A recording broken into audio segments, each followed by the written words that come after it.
ਸਵਾਗਤ ਜੀ ਤੁਹਾਡਾ ਇੱਕ ਵਾਰ ਫਿਰ ਤੋਂ। ਤੁਸੀਂ ਦੇਖ ਰਹੇ ਹੋ ਪ੍ਰਾਈਮ ਏਸ਼ੀਆ ਟੀਵੀ। ਮੈਂ ਗੁਰਪ੍ਰੀਤ ਸਿੰਘ ਸੰਧਾਵਾਲੀਆ ਤੁਹਾਡੇ ਨਾਲ ਤੇ ਹਰ ਰੋਜ਼ ਦੀ ਤਰ੍ਹਾਂ ਪ੍ਰੋਗਰਾਮ ਪ੍ਰਾਈਮ ਫੋਕਸ ਲੈ ਕੇ ਹਾਜ਼ਰ ਹਾਂ। ਹੋ ਸਕਦਾ 2 ਦਿਨਾਂ ਤੋਂ ਤੁਸੀਂ ਦੇਖਦੇ ਹੋ ਕਿ ਯਾਰ ਬੰਦੇ ਕਦੀ ਕਿਤੇ ਜੇ ਬੈਠੇ ਨਜ਼ਰ ਆਉਂਦੇ ਆ। ਕਾਰਨ ਕੀ? ਕਾਰਨ ਉਹੀ ਹੈ ਜੀ ਵੀ ਹੁਣ ਜਦੋਂ ਯਾਤਰਾ ਇੱਕ ਥਾਂ ਤੋਂ ਦੂਸਰੇ ਥਾਂ ਦੀ ਕੀਤੀ ਹੋਵੇ ਤੇ ਬੰਦਾ 7 ਸਮੁੰਦਰ ਟੱਪਿਆ ਹੋਵੇ ਤੇ ਫਰਕ ਤੇ ਥੋੜਾ ਜਿਹਾ ਪੈਂਦਾ ਹੀ ਹੈ। ਕਿਉਂ ਬਾਠ ਸਾਹਿਬ? ਬਿਲਕੁਲ ਸੰਧਾਲੀਆ ਸਾਹਿਬ, ਫਰਕ ਤਾਂ ਪੈਣਾ ਚਾਹੀਦਾ ਹੀ ਆ। ਸਭ ਤੋਂ ਪਹਿਲਾਂ ਸਤਿ ਸ਼੍ਰੀ ਅਕਾਲ, ਧੰਨਵਾਦ ਤੁਹਾਡਾ ਕਿ ਤੁਸੀਂ ਇੱਕ ਵਾਰੀ ਫੇਰ ਪ੍ਰੋਗਰਾਮ 'ਚ ਸ਼ਾਮਿਲ ਹੋਣ ਦਾ ਮੌਕਾ ਦਿੱਤਾ। ਭਾਵੇਂ ਤਾਰਾਂ ਤੂਰਾਂ ਪਾ ਕੇ ਜਾਣੀ ਖਿੱਚਾਂ ਖੁੱਚਾਂ ਪਾ ਕੇ ਖੰਭਾ ਗੱਡਿਆ ਆਪਾਂ। ਨਹੀਂ, ਅੱਜ ਤੇ ਮੈਂ ਆਪ ਮਸਾਂ ਸ਼ਾਮਲ ਹੋਇਆ, ਤੁਹਾਨੂੰ ਤੇ ਸ਼ਾਮਲ ਕਰਨਾ ਦੂਰ ਦੀ ਗੱਲ ਹੈ। ਤੁਸੀਂ ਤਾਂ ਬੜੇ ਚਿਰ ਦੇ, ਤੁਸੀਂ ਤਾਂ ਮੈਨੂੰ ਲੱਗਦਾ ਸਵੇਰ ਦੇ ਹੀ ਸ਼ਾਮਲ ਵਾਜੇ ਵਾਂਗੂ ਫਿਰਦੇ ਹੋ। ਮੈਂ ਹੀ ਥੋੜਾ ਜਿਹਾ ਲੇਟ ਆ। ਹਾਂ ਨਹੀਂ, ਚਲੋ ਕੋਈ ਗੱਲ ਨਹੀਂ। ਜਦੋਂ ਆਪਾਂ ਪੰਜਾਬ ਦੇ ਪਿੰਡਾਂ ਦੇ ਵਿੱਚ ਹੋਈਦਾ, ਖਾਸ ਤੌਰ ਦੇ ਉੱਤੇ ਜਦੋਂ ਹੜ੍ਹ ਆਏ ਹੋਣ, ਕਈ ਤਰ੍ਹਾਂ ਦੀਆਂ ਸਮੱਸਿਆਵਾਂ ਹੋਣ, ਤਾਂ ਫਿਰ ਮਾੜਾ ਮੋਟਾ ਇੱਧਰ ਉੱਧਰ ਹੋ ਜਾਂਦਾ।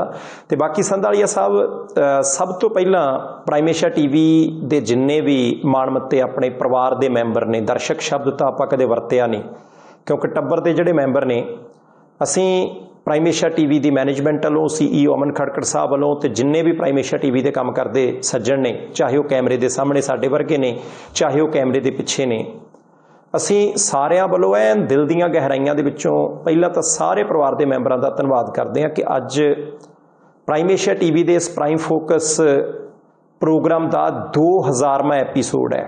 ਜਾਣੀ ਕਿ 2000 ਪ੍ਰੋਗਰਾਮ ਮੁਕੰਮਲ ਹੋ ਗਏ। ਤੇ ਸੰਧਾਲੀਆ ਸਾਹਿਬ, ਪ੍ਰੋਗਰਾਮ 7 ਦਿਨ ਹੈ।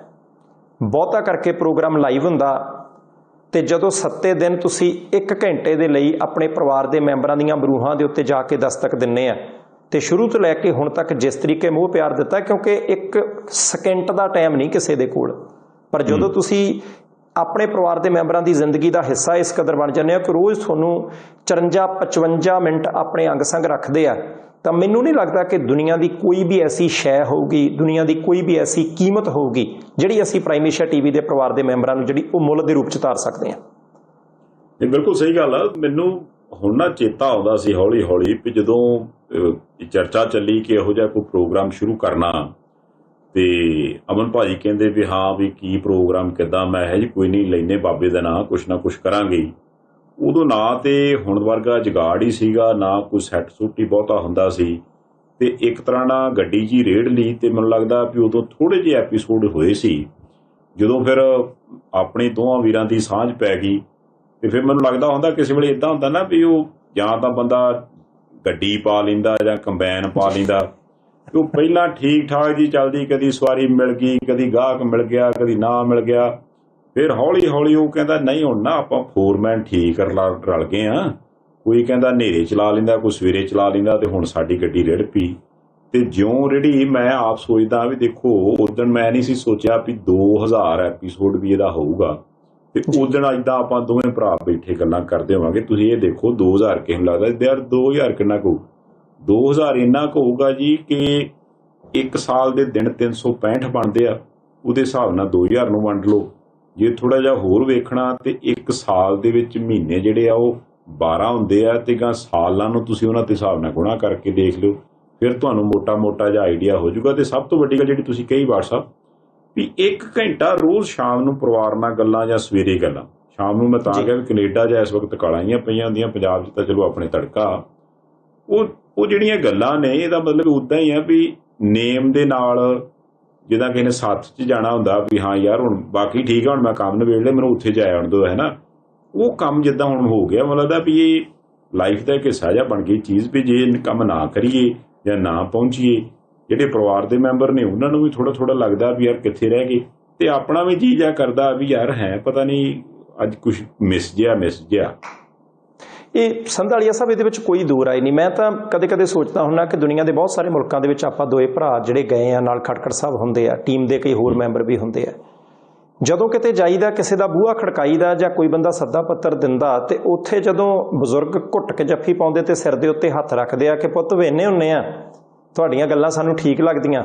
ਤੇ ਜਦੋਂ ਬਹੁਤ ਸਾਰੀ ਨਵੀਂ ਪੀੜ੍ਹੀ ਜਿਹੜੀ ਹੈ, ਜਿਹੜੀ ਵਿਦੇਸ਼ਾਂ 'ਚ ਵਸਦੀ ਹੈ ਜਾਂ ਪੰਜਾਬ 'ਚ ਵਸਦੀ ਹੈ, ਜਿਹੜੀ ਹੌਲੀ ਹੌਲੀ ਪੰਜਾਬੀ ਤੋਂ ਦੂਰ ਹੁੰਦੀ ਜਾਪਦੀ ਸੀ, ਜਿਹੜੀ ਹੌਲੀ ਹੌਲੀ ਪੰਜਾਬੀ ਦੇ ਠੇਠ ਸ਼ਬਦਾਂ ਤੋਂ ਥੋੜ੍ਹੀ ਜਿਹੀ ਪਰਾਂ ਸਰਕਦੀ ਜਾਂਦੀ ਸੀ, ਜਦੋਂ ਉਹ ਵੀ ਕਹਿੰਦੇ ਨਾ ਕਿ ਕੋਈ ਭਾਜੀ ਕਹਿੰਦੇ ਤੁਹਾਨੂੰ ਤਾਂ ਕਈ ਅੰਕਲ ਵੀ ਕਹਿ ਦਿੰਦੇ ਆ, ਜਦੋਂ ਉਹ ਕਹਿੰਦੇ ਨਾ ਅੰਕਲ ਜੀ ਹੁਣ ਅਸੀਂ ਤੁਹਾਡਾ ਪ੍ਰੋਗਰਾਮ ਦੇਖਣ ਲੱਗ ਪੈਂਦਾ, ਮੈਂ ਦਾਦੀ ਨੂੰ ਵੀ ਲਾ ਕੇ ਦਿੰਦਾ ਹੁੰਦਾ, ਮੇਰੇ ਨਾਨੀ ਜੀ ਬਹੁਤ ਦੇਖਦੇ ਹੁੰਦੇ ਆ, ਉਦੋਂ ਐਂ ਲੱਗਦਾ ਹੁੰਦਾ ਕਿ ਭਾਈ ਘੱਟੋ ਘੱਟ 2 ਪੀੜ੍ਹੀਆਂ ਦੇ ਵਿਚਾਲੇ, ਇੱਕ ਜਿਹੜੇ ਸਾਡੇ ਪੁਰਾਣੇ ਬਜ਼ੁਰਗ ਨੇ ਉਹਨਾਂ ਦੇ ਤੇ ਨਵੀਂ ਪੀੜ੍ਹੀ ਦੇ ਵਿਚਾਲੇ ਥੋੜ੍ਹਾ ਜਿਹਾ ਪੁਲ ਬਣਨ ਦੇ ਵਿੱਚ ਵੀ ਆਪਾਂ ਕਾਮਯਾਬ ਹੋਏ ਹਾਂ। ਤੇ ਉਹ ਜਿਹੜੀਆਂ ਅਸੀਸਾਂ ਨੇ, ਉਹ ਜਿਹੜਾ ਸਿਰ ਦੇ ਉੱਤੇ ਹੱਥ ਰੱਖਣ ਦਾ ਇੱਕ ਤਰੀਕਾ ਹੁੰਦਾ ਆਪਣੇ ਬਜ਼ੁਰਗਾਂ ਦਾ ਦੁਨੀਆ ਭਰ ਦੇ ਵਿੱਚ, ਉਹ ਤਾਂ ਫਿਰ ਐਨ ਰੂਹ ਨੂੰ ਰਜਾ ਕੇ ਰੱਖ ਦਿੰਦਾ ਹੈ। ਨਹੀਂ, ਵਾਕਈ ਇਹਦੇ 'ਚ ਕੋਈ ਸ਼ੱਕ ਨਹੀਂ। ਸੋ 2000ਵੇਂ ਇਸ ਐਪੀਸੋਡ ਦੀਆਂ ਸਾਨੂੰ ਤਾਂ ਨਹੀਂ, ਪਰ ਪਰਿਵਾਰ ਦੇ ਮੈਂਬਰਾਂ ਨੂੰ ਜ਼ਰੂਰ ਬਹੁਤ ਬਹੁਤ ਵਧਾਈਆਂ। ਤੇ ਅਸੀਂ ਕੋਸ਼ਿਸ਼ ਕਰਦੇ ਰਵਾਂਗੇ ਕਿ ਇਸੇ ਤਰ੍ਹਾਂ ਹੀ ਇਹ ਜਿਹੜਾ ਆਪਣਾ ਪਿਆਰ ਹੈ ਜੀ ਇਹ ਬਣਿਆ ਰਹੇ, ਤੇ ਇਸੇ ਤਰ੍ਹਾਂ ਹੀ ਆਪ ਜੀ ਦੇ ਨਾਲ ਹਰ ਰੋਜ਼ ਗੱਲਬਾਤ ਕਰਦੇ ਰਹੀਏ। ਹੁਣ ਬਾਠ ਸਾਹਿਬ, ਜੇ ਗੱਲਬਾਤ ਪੂਰੀ ਲਈ ਇੱਕ ਸੰਧਾਲੀਆ ਸਾਹਿਬ ਹੋਰ ਗੱਲ, ਇੱਕ ਇਹਦੇ ਵਿੱਚ ਤੁਸੀਂ 2 ਕਰੋ, ਤੁਸੀਂ ਟਾਲਣਾ ਥੋੜਾ। ਮੈਂ ਇੱਥੇ ਜਤਿੰਦਰ ਪੰਨੂ ਸਾਹਿਬ ਦਾ ਜ਼ਿਕਰ ਜ਼ਰੂਰ ਆਪਾਂ ਦੋਵੇਂ ਭਰਾਵਾਂ ਨੇ ਕਰਨਾ, ਕਿਉਂਕਿ ਜਦੋਂ ਵੀ ਕਦੇ ਉਹਨਾਂ ਨੂੰ ਲੱਗਦਾ ਹੁੰਦਾ ਕਿ ਭਾਈ ਇਹ ਨਾਲ ਗੱਡਾ ਚਿੱਕੜ 'ਚ ਫਸ ਚੱਲਿਆ, ਇਹ ਨਾਲ ਹੀ ਟਰਾਲੀ ਜਿਹੜੀ ਹੈ ਉਹ ਥੋੜ੍ਹੀ ਜਿਹੀ ਇੱਕ ਪਾਸੇ ਨੂੰ ਅਲਾਰ ਹੋ ਚੱਲੀ ਹੈ, ਜਾਂ ਉਹਨਾਂ ਨੂੰ ਲੱਗਦਾ ਹੋਵੇ ਕਿ ਭਾਈ ਰਾਹ ਛੋਟਾ ਹੈ, ਇੱਕ ਪਾਸੇ ਖੇਤ ਗਿੱਲਾ, ਕਿਤੇ ਇੱਧਰਲੇ ਪਾਸੇ ਟਰਾਲੀ ਖੋਬ ਨਾ ਲੈਣ, ਉਹ ਫਿਰ ਵਿੱਚ ਵਿਚਾਲੇ ਕਦੇ ਹਫ਼ਤੇ 'ਚ ਇੱਕ ਦਿਨ, ਕਦੇ ਮਹੀਨੇ ਬਾਅਦ ਇੱਕ ਦਿਨ ਸਾਨੂੰ ਸਿੱਧਿਆਂ ਕਰਨ ਦੇ ਲਈ, ਸਾਡੇ ਕੰਨ-ਕੁੰਨ ਪੱਟਣ ਦੇ ਲਈ ਪੰਨੂ ਸਾਹਿਬ ਵੀ ਜਿਹੜਾ ਚੇਚਾ ਰੂਪ ਦੇ ਵਿੱਚ ਆਉਂਦੇ ਰਹੇ ਆ, ਉਹਨਾਂ ਦਾ ਵੀ ਜ਼ਿਕਰ ਕਰਨਾ ਬਣਦਾ ਕਿ ਭਾਈ ਇਸ ਪ੍ਰੋਗਰਾਮ ਦੇ ਜਿਹੜੇ ਮੋਢੀ ਕਹਿ ਲਓ, ਇਸ ਪ੍ਰੋਗਰਾਮ ਦੀ ਰੀੜ੍ਹ ਦੀ ਹੱਡੀ ਕਹਿ ਲਓ, ਤੇ ਜਤਿੰਦਰ ਪੰਨੂ ਸਾਹਿਬ ਦਾ ਵੀ ਧੰਨਵਾਦ ਕਰਦੇ ਆ ਕਿ ਭਾਈ ਉਹਨਾਂ ਨੇ ਸਾਡੇ ਵਰਗੇ ਜਿਹੜੇ ਨਵੇਂ ਬੰਦੇ ਸੀ ਉਹਨਾਂ ਨੂੰ ਰਾਹ ਦੇ ਉੱਤੇ ਪਾਉਣ ਦੇ ਲਈ, ਦਿਸ਼ਾ ਦਿਖਾਉਣ ਦੇ ਲਈ ਬਹੁਤ ਜਿੰਨਾ ਯੋਗਦਾਨ ਹੋ ਸਕਦਾ ਨਿੱਘਰ ਯੋਗਦਾਨ ਉਹ ਦਿੱਤਾ ਜੀ। ਨਹੀਂ, ਇਹ ਤੁਸੀਂ ਚੰਗਾ ਕੀਤਾ ਜਿਹੜਾ ਜ਼ਿਕਰ ਕਰ ਲਿਆ। ਵੈਸੇ ਤੇ ਮੈਨੂੰ ਲੱਗਦਾ ਸੀ ਵੀ ਇਹ ਜ਼ਿਕਰ ਕਰਨ ਦੀ ਲੋੜ ਵੀ ਹੈ ਨਹੀਂ ਸੀਗੀ, ਕਿਉਂਕਿ ਕੁਝ ਚੀਜ਼ਾਂ ਹੁੰਦੀਆਂ ਨਾ ਵੀ ਉਹ ਪਹਿਲਾਂ ਹੀ ਹੁੰਦੀਆਂ ਨੇ, ਉਹਨਾਂ ਤੋਂ ਬਿਨਾਂ ਕੋਈ ਚੀਜ਼ ਪੋਸੀਬਲ ਹੈ ਹੀ ਨਹੀਂ। ਜੇ ਆਪਾਂ ਇਹ ਕਹਿ ਲਈਏ ਵੀ ਉਹ ਫਲਾਣੇ ਥਾਂ ਯਾਰ ਉਹਨਾਂ ਨਾਲ ਵਿਆਹ ਧਰਿਆ, ਉਹ ਕਹਿੰਦੇ ਵੀ ਅੱਛਾ ਧਰਿਆ ਹੋਊਗਾ ਵਿਆਹ, ਚਲੋ ਬਾਕੀ ਤੇ ਠੀਕ ਆ। ਕੁਛ ਚੀਜ਼ਾਂ ਯਾਨੀ ਕਿ ਭੱਠੀ, ਕੜਾਈ, 2-4 ਬੰਦੇ ਖੁਰਪਿਆਂ ਵਾਲੇ, ਇੱਕ ਅੱਧਾ ਟੈਂਟ ਵਾਲਾ, ਹੈ ਨਾ, ਕੋਈ ਇਹੋ ਜਿਹੇ ਬੰਦੇ ਜੋ ਕਹਿੰਦੇ ਵੀ ਉਹ ਹੋਣਗੇ। ਸੋ ਮੈਨੂੰ ਲੱਗਦਾ ਹੁੰਦਾ ਜਿੱਦਾਂ ਆਪਾਂ ਆ ਉਹਦੇ ਵਿੱਚ ਸਾਰੇ ਕੁਛ ਦੇ ਵਿੱਚ ਵੀ ਹਾਂ ਭਾਈ ਉਹਨਾਂ ਦੀ ਮੌਜੂਦਗੀ, ਇਸੇ ਤਰ੍ਹਾਂ ਪੰਨੂ ਸਾਹਿਬ ਦੀ ਮੌਜੂਦਗੀ ਜਿਹੜੀ ਹੈ ਖਾਸ ਕਰਕੇ ਪ੍ਰਾਈਮ ਏਸ਼ੀਆ ਦੇ ਵੱਖ-ਵੱਖ ਪ੍ਰੋਗਰਾਮਾਂ 'ਚ ਆਪਾਂ ਕਹਿੰਦੇ ਇੱਕ ਦਿਨ ਛੱਡ ਦਈਏ, ਜਾਂ ਜਿੱਥੇ ਉਹ ਸਕਰੀਨ ਦੇ ਸਾਹਮਣੇ ਨਹੀਂ ਆ ਉਹਨਾਂ ਦੀ ਪਿੱਛੇ ਗਾਈਡੈਂਸ ਆ, ਤੇ ਜਿੱਥੇ ਕਿਤੇ ਹੋਵੇ ਉੱਥੇ ਉਹ ਸਕਰੀਨ ਤੇ ਆ ਕੇ ਗੱਲਾਂ ਬਾਤਾਂ ਕਰਦੇ ਨੇ। ਸੋ ਉਹਨਾਂ ਬਿਨਾਂ ਤੇ ਕਾਹਦੀ ਗੱਲਬਾਤ ਹੈ। ਸੋ ਚਲੋ ਉਹਨਾਂ ਦਾ ਵੀ ਬੜਾ ਧੰਨਵਾਦ, ਅਸ਼ੀਰਵਾਦ। ਇੱਕ ਸੰਧਾਲੀਆ ਸਾਹਿਬ, ਮੈਂ ਬੇਨਤੀ ਇਹ ਕਰਨੀ ਹੈ ਕਿ ਪ੍ਰਾਈਮ ਏਸ਼ੀਆ ਟੀਵੀ ਦੇ ਜਿੰਨੇ ਵੀ ਪਰਿਵਾਰ ਦੇ ਮੈਂਬਰ ਨੇ, ਤੁਹਾਡੀ ਪ੍ਰਾਈਮ ਫੋਕਸ ਦੇ ਨਾਲ ਕੋਈ ਯਾਦ ਜੁੜੀ ਹੋਵੇ, ਕਿਉਂਕਿ ਸਾਡੀਆਂ ਯਾਦਾਂ ਜੁੜੀਆਂ। ਅਸੀਂ ਕਦੇ ਖੇਤਾਂ ਦੇ ਵਿੱਚ ਬੈਠ ਕੇ ਪ੍ਰੋਗਰਾਮ ਕਰ ਦਿੰਦੇ ਹਾਂ, ਕਦੇ ਲੇਟ ਹੋ ਜਾਈਏ ਤਾਂ ਕਦੇ ਸਾਨੂੰ ਕਾਰ ਦੀ ਪਿਛਲੀ ਸੀਟ ਦੇ ਉੱਤੇ ਬਹਿ ਕੇ ਪ੍ਰੋਗਰਾਮ ਕਰਨਾ ਪੈਂਦਾ, ਕਦੇ ਅਸੀਂ ਕੈਨੇਡਾ ਦੀ ਝੀਲ ਦੇ ਵਿੱਚ ਠੰਡੇ ਪਾਣੀ ਦੇ ਵਿੱਚ ਪੈਰ ਰੱਖ ਕੇ ਉੱਥੇ ਕੁਰਸੀਆਂ ਢਾਹ ਕੇ ਪ੍ਰੋਗਰਾਮ ਕਰ ਲਈਦਾ। ਆਸਟ੍ਰੇਲੀਆ, ਨਿਊਜ਼ੀਲੈਂਡ, ਇੱਥੋਂ ਤੱਕ ਕਿ ਫਿਜੀ, USA, ਕੈਨੇਡਾ, ਬਹੁਤ ਸਾਰੇ ਦੇਸ਼ਾਂ ਦੇ ਵਿੱਚ, ਇੰਗਲੈਂਡ ਤੋਂ ਵੀ ਜਿਹੜਾ ਉਹ ਆਪਾਂ ਪ੍ਰੋਗਰਾਮ ਜਿਹੜਾ ਉਹ ਕੀਤਾ, ਤੇ ਬੜੇ ਸੱਜਣ ਮਿਲਦੇ ਹੁੰਦੇ। ਪਿਛਲੇ ਦਿਨ ਹੀ ਅਸੀਂ ਇੱਕ ਪੰਜਾਬ ਦੇ ਵਿੱਚ ਢਾਬੇ ਦੇ ਉੱਤੇ ਰੁਕੇ, ਸੰਧਾਲੀਆ ਸਾਹਿਬ ਤੁਸੀਂ ਤਾਂ ਉਦੋਂ ਨਾਲ ਨਹੀਂ ਸੀ, ਤੁਹਾਡੀਆਂ ਡਿਊਟੀਆਂ ਸਟੂਡੀਓ 'ਚ ਸੀ, ਤੇ ਸਾਨੂੰ ਐਂ ਲੱਗੇ ਕਿ ਆਲੇ ਦੁਆਲੇ ਫੈਕਟਰੀਆਂ ਵਾਲਾ ਥਾਂ ਆ ਬਹੁਤਾ, ਤੇ ਪੰਜਾਬੀ ਟੱਚ ਵਾਲੇ ਲੋਕ ਥੋੜ੍ਹਾ ਜਿਹਾ ਘੱਟ ਸੀ ਉੱਥੇ। ਬਾਹਰਲੇ ਸੂਬਿਆਂ ਤੋਂ ਜਿਹੜੇ ਮਿਹਨਤਕਸ਼ ਲੋਕ ਆਏ ਸੀ ਜਾਂ ਹੋਰ, ਉਹ ਸਾਡੇ ਆਲੇ ਦੁਆਲੇ ਬਹੁਤੇ ਸੀ, ਸਟੂਡੈਂਟ ਬਹੁਤ ਸੀ। ਤੇ ਅਸੀਂ ਕਿਹਾ ਵੀ ਇੱਥੇ ਕੌਣ ਜਾਣਦਾ ਪਛਾਣਦਾ ਹੋਣਾ। ਅਜੇ 8-10 ਮਿੰਟ ਲੰਘੇ ਸੀ, ਰੋਟੀ ਦੀ ਪਹਿਲੀ ਬੁਰਕੀ ਤੋੜੀ ਸੀ, ਤੇ ਜਿਹੜਾ ਟੀਵੀ ਉਹਨਾਂ ਦਾ ਲੱਗਾ ਸੀ ਕੰਧ ਦੇ ਉੱਤੇ, ਉਹਨਾਂ ਨੇ ਪ੍ਰਾਈਮ ਫੋਕਸ ਲਾਤਾ। ਯਾਨੀ ਤੁਹਾਨੂੰ ਕਦੇ ਅਚੰਭਾ ਹੁੰਦਾ। ਤੇ ਇਸ ਤਰ੍ਹਾਂ ਦੇ ਬਹੁਤ ਸਾਰੇ ਸੱਜਣ ਨੇ। ਕੋਈ ਕਹਿੰਦਾ ਜੀ ਮੈਂ ਪੱਠੇ ਵੱਢਦਾ ਸੁਣਦਾ ਹੁੰਨਾ, ਕੋਈ ਕਹਿੰਦਾ ਜੀ ਟੈਕਸੀ ਚਲਾਈਦੀ ਆ, ਵੇਖੀਦਾ ਤਾਂ ਨਹੀਂ ਪਰ ਸੁਣੀਦਾ, ਕੋਈ ਟਰੱਕ 'ਚ ਬੈਠਾ, ਕੋਈ ਫੈਕਟਰੀ ਚਲਾ ਕੇ ਬੈਠਾ, ਬਹੁਤ ਸਾਰੀਆਂ ਬੀਬੀਆਂ ਸਬਜ਼ੀ ਭਾਜੀ ਕੱਟਦੀਆਂ। ਜਾਣੀ ਅੰਤਾਂ ਦੀਆਂ ਕਹਾਣੀਆਂ ਹੋਣਗੀਆਂ। ਜੇ ਤੁਸੀਂ ਕੋਈ ਯਾਦ ਜਿਹੜੀ ਪ੍ਰਾਈਮ ਫੋਕਸ ਦੇ ਨਾਲ, ਪ੍ਰਾਈਮ ਏਸ਼ੀਆ ਟੀਵੀ ਦੇ ਨਾਲ ਤੁਹਾਡੀ ਜੁੜੀ ਹੈ, ਜੇ 4 ਅੱਖਰ ਸਾਨੂੰ ਟਿੱਪਣੀ ਦੇ ਰੂਪ ਦੇ ਵਿੱਚ ਲਿਖ ਦਿਓਗੇ, ਤੇ ਜੇ ਸਾਡੇ ਮਾੜੇ ਮੋਟੇ ਕੰਨ ਖਿੱਚਣ ਵਾਲੇ ਤੇ ਟਿੱਪਣੀਆਂ ਉਹ ਵੀ ਭਾਵੇਂ ਤੱਤੀਆਂ ਹੋਣ, ਆਉਣ ਦਿਓ ਤੁਸੀਂ ਅੱਜ। ਨਹੀਂ, ਇਹ ਗੱਲ ਹੈਗੀ ਹੈ। ਖੈਰ, ਇੱਕ ਗੱਲ ਤੇ ਪੱਕੀ ਆ ਵੀ ਜਿੰਨਾ ਮਰਜ਼ੀ ਆਪਾਂ ਲੋਕੇ ਜੇ ਜਾਂ ਕਹਿ ਲਓ ਕਿ ਬਿਨਾਂ ਦੱਸੇ ਜੇ ਵਿਚਰਨ ਦੀ ਕੋਸ਼ਿਸ਼ ਕਰੀਏ, ਫੜੇ ਜ਼ਰੂਰ ਜਾਈਦਾ ਜੀ। ਮੈਂ ਤੇ ਕਈ ਵਾਰ ਦੇਖਿਆ ਵੀ ਜੇ ਮੈਂ ਚੁੱਪ ਕੀਤਾ ਰਹਾਂ, ਟੋਪੀ ਟਾਪੀ ਜੇ ਪਾ ਗਏ, ਤੇ ਅਗਲੇ ਨੂੰ ਲੱਗਦਾ ਵੀ ਕੋਈ ਨਹੀਂ, ਮਾੜਾ ਜਿਹਾ ਬੋਲਿਆ ਨਹੀਂ ਤੇ ਨਾਲ ਹੀ ਭਾਜੀ ਤੁਸੀਂ ਫਲਾਨੇ ਤੇ ਨਹੀਂ ਕਿਤੇ। ਚਲੋ ਇਹ ਮੈਂ ਕੱਲ ਦੀ ਗੱਲ ਦੱਸਦਾ। ਕੱਲ ਵੀ ਇੱਥੇ ਕਿਤੇ ਲੋਕਲ ਵਿਚਰਦੇ ਆ, ਮੈਨੂੰ ਲੱਗਾ ਯਾਰ ਗਰਮੀ ਵਾਹਵਾ, ਕੁਛ ਨਾ ਕੁਛ ਪੀ ਲਈਏ, ਐਵੇਂ ਮੈਂ ਠੰਡਾ ਜਿਹਾ ਪੁੱਛ ਲਿਆ, ਲਿਮਕਾ ਲੁਮਕਾ ਜਿਹਾ। ਉਹ ਪੁੱਛਿਆ, ਜਦੋਂ ਮੈਨੂੰ ਤਾਂ ਲੱਗਿਆ ਵੀ ਉਹ ਬਜ਼ੁਰਗ ਤਾਂ ਇੱਥੇ ਬੈਠੇ ਹੋਣਗੇ। ਉਹ ਜਿੱਦਾਂ ਉਹ ਉੱਠ ਕੇ ਗਏ, ਉਦੋਂ ਬਾਅਦ ਉਹਨਾਂ ਨੇ ਉਹ ਫਰਿੱਜ ਜੀ ਖੋਲੀ, ਉੱਥੋਂ ਲਿਆਂਦਾ ਸੌਦਾ ਕੱਢ ਕੇ, ਫਿਰ ਹੋਰ ਵੀ ਬੰਦੇ ਇੱਕ ਦੋ ਉਹਨਾਂ ਨੂੰ ਭੁਗਤਾਉਂਦੇ ਸੀ ਨਾਲ। ਫਿਰ ਜਦੋਂ ਮੈਂ ਪੁੱਛਿਆ ਜੀ ਵੀ ਕੀ ਸੇਵਾ ਇਹਦੀ, ਉਹਨਾਂ ਅੱਗੋਂ ਹੱਥ ਜਿਹਾ ਖੜਾ ਕਰਤਾ ਵੀ ਨਹੀਂ ਬਸ ਠੀਕ ਹੈ, ਤੁਹਾਡੇ ਤੋਂ ਸੇਵਾ ਲੈਣੀ। ਮੈਂ ਯਾਰ ਕਮਾਲ ਹੋ ਗਈ, ਕਿੱਦਾਂ?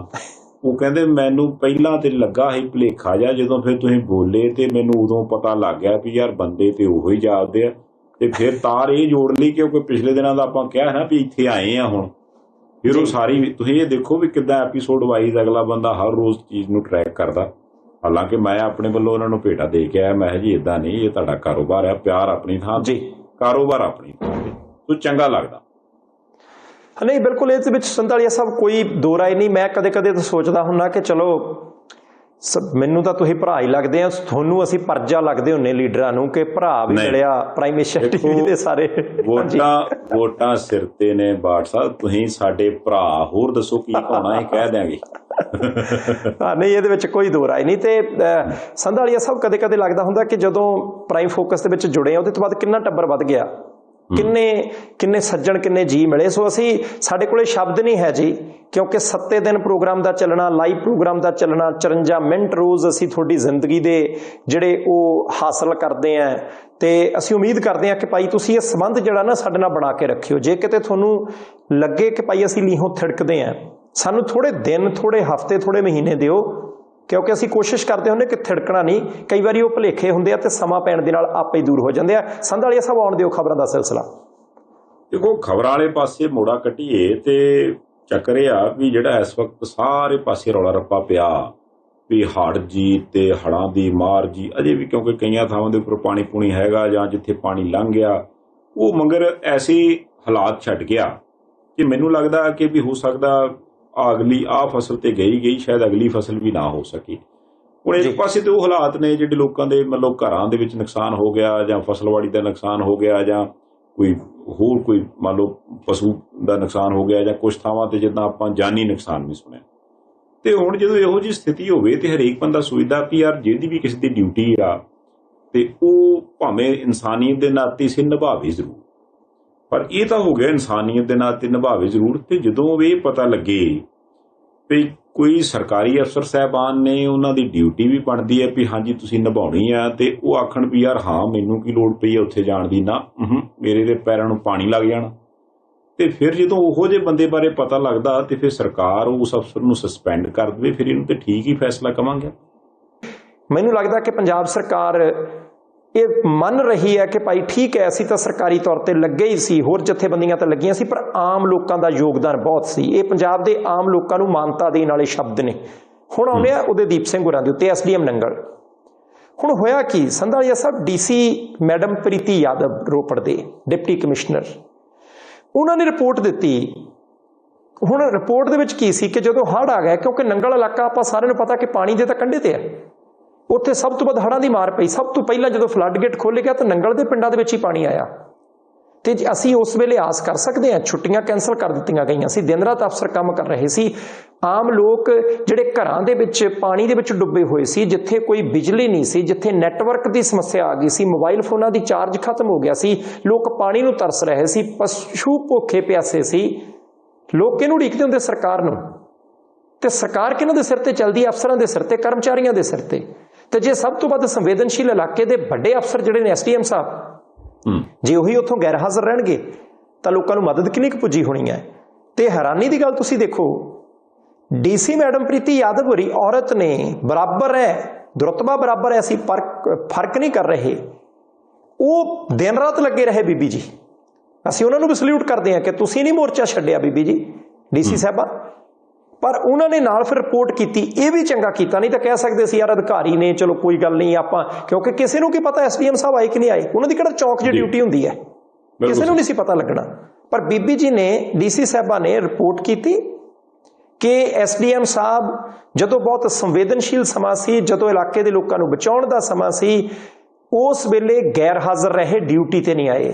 ਤੇ ਦੂਸਰੀ ਗੱਲ, ਸੰਧਾਲੀਆ ਸਾਹਿਬ, ਅਸੀਂ ਮੰਨ ਕੇ ਜਾ ਸਕਦੇ ਹਾਂ ਕਿ SDM ਸਾਹਿਬ ਕਿਤੇ ਦੂਰ ਹੋਣਗੇ, SDM ਸਾਹਿਬ ਕਿਤੇ ਕਸੂਤੇ ਫਸੇ ਹੋਣਗੇ, ਮਨੁੱਖ ਨੇ, ਕੋਈ ਨਾ ਕੋਈ ਸਮੱਸਿਆ ਆ ਸਕਦੀ ਹੈ। ਪਰ ਉਹ ਕਹਿੰਦੇ ਟੈਲੀਫੋਨ ਤੇ ਵੀ ਉਪਲਬਧ ਨਹੀਂ ਸੀ, ਨਹੀਂ ਤਾਂ ਬੰਦਾ ਟੈਲੀਫੋਨ ਕਰਦਾ। ਮੈਂ ਕਹੂੰਗਾ ਸੰਧਾਲੀਆ ਸਾਹਿਬ ਮੈਂ 5-7 ਮਿੰਟ ਲੇਟ ਹਾਂ, ਮੈਂ ਥੋੜਾ ਜਿਹਾ ਲੇਟ ਆ, ਤੁਸੀਂ ਬਾਕੀ ਸਾਰੀਆਂ ਚੀਜ਼ਾਂ ਸੈੱਟ ਕਰ ਲਓ, ਮੈਂ ਭੱਜ ਕੇ ਆ ਕੇ ਤੁਹਾਡੇ ਨਾਲ ਕੁਰਸੀ ਤੇ ਬਹਿਣਾ। ਤੇ ਪੰਜਾਬ ਸਰਕਾਰ ਨੇ ਵੀ ਚੰਗਾ ਕੀਤਾ, ਵੱਡੇ ਅਧਿਕਾਰੀ ਨੇ, SDM ਦੀ ਕੁਰਸੀ ਕੋਈ ਛੋਟੀ ਨਹੀਂ ਹੁੰਦੀ। ਅੱਜ ਸਸਪੈਂਡ ਕੀਤੇ ਆ, ਭਲਕ ਨੂੰ ਹੋਰ ਬੰਦੇ ਜਿਹੜੇ ਅਣਗਹਿਲੀ ਕਰਦੇ, ਅਲਗਰਜ ਕਿਸਮ ਦੇ ਅਫਸਰ ਹੋਣਗੇ, ਉਹਨਾਂ ਨੂੰ ਲੱਗੂਗਾ ਕਿ ਭਾਈ ਇਹ ਬਖਸ਼ਦੇ ਨਹੀਂ, ਜੇ ਅਣਗਹਿਲੀ ਕਰਾਂਗੇ ਤਾਂ ਫਿਰ ਕਸੂਤਾ ਵਸਾਉਂਦੇ ਨੇ। ਹੁਣ SDM ਸਾਹਿਬ ਸਸਪੈਂਡ ਨੇ ਤੇ ਅਸੀਂ ਉਮੀਦ ਕਰਦੇ ਹਾਂ ਕਿ ਭਾਈ ਖਾਸ ਨਹੀਂ, ਆਮ ਸਥਿਤੀਆਂ ਦੇ ਵਿੱਚ ਵੀ, ਰੂਟੀਨ ਦੇ ਕੰਮਾਂ ਦੇ ਵਿੱਚ ਵੀ ਇਸ ਤਰ੍ਹਾਂ ਦੀ ਜਿਹੜੀ ਆ ਗਲਤੀ ਮੁੜ ਕੇ ਨਾ ਕਦੇ ਅਫਸਰ ਕਰੇ। ਇਹ ਬੜਾ ਜ਼ਰੂਰੀ ਆ। ਦੇਖੋ, ਵੱਡੀ ਗੱਲ ਤੇ ਇਹ ਆ ਕਿ ਇਹ ਸਾਰੇ ਕੁਝ 'ਚ ਪੰਜਾਬ ਸਰਕਾਰ ਨੇ ਘੱਟੋ ਘੱਟ ਇਹ ਰੈਕਗਨਾਈਜ਼ ਤੇ ਕੀਤਾ ਨਾ ਕਿ ਆਮ ਲੋਕ, ਸਮਾਜ ਸੇਵੀ ਸੰਸਥਾਵਾਂ ਉਹ ਲੱਗੀਆਂ ਸੀ ਤੇ ਜਿਨ੍ਹਾਂ ਦਾ ਕੰਮ ਬਣਦਾ ਸੀ ਉਹ ਗੈਰ ਹਾਜ਼ਰ ਸੀ। ਚਲੋ, ਇੱਕ ਗੱਲ ਤੇ ਹੋ ਗਿਆ ਕਿ ਵੀ ਭਾਈਚਾਰਾ ਹੈ, ਜੇ ਭਾਈਚਾਰਾ ਆਪਣੇ ਤੌਰ ਤੇ ਕੰਮ ਕਰਦਾ ਤੇ ਸਰਕਾਰਾਂ ਉਹ ਅਣਗੌਲਿਆਂ ਨਹੀਂ ਕਰਦੀਆਂ, ਉਹਨਾਂ ਦੀ ਨਜ਼ਰ 'ਚ ਸਾਰਾ ਕੁਝ ਹੁੰਦਾ ਵੀ ਹਾਂ ਯਾਰ ਲੋਕਾਂ ਨੇ ਸਹਿਯੋਗ ਕੀਤਾ, ਉਹਦੇ ਬਿਨਾਂ ਸਾਡੀ ਗੱਡੀ ਚੱਲ ਨਹੀਂ ਸਕਦੀ। ਬਾਕੀ ਇਹ ਗੱਲ ਤੁਸੀਂ ਠੀਕ ਕੀਤੀ ਵੀ ਚਲੋ ਇਹ ਇੱਕ ਕਾਰਵਾਈ ਆ, ਇੱਕ ਮਾਮਲੇ 'ਚ ਕਾਰਵਾਈ ਆ। ਅਸੀਂ ਇਹ ਤਾਂ ਨਹੀਂ ਆਂਦੇ ਵੀ ਰੋਜ਼ ਹੜ੍ਹ ਆਉਣ ਤੇ ਰੋਜ਼ ਇਹੋ ਜਿਹਾ ਕੁਝ ਪਤਾ ਲੱਗੇ ਵੀ ਕਿਹੜਾ ਬੰਦਾ ਗਰਜਿਆ।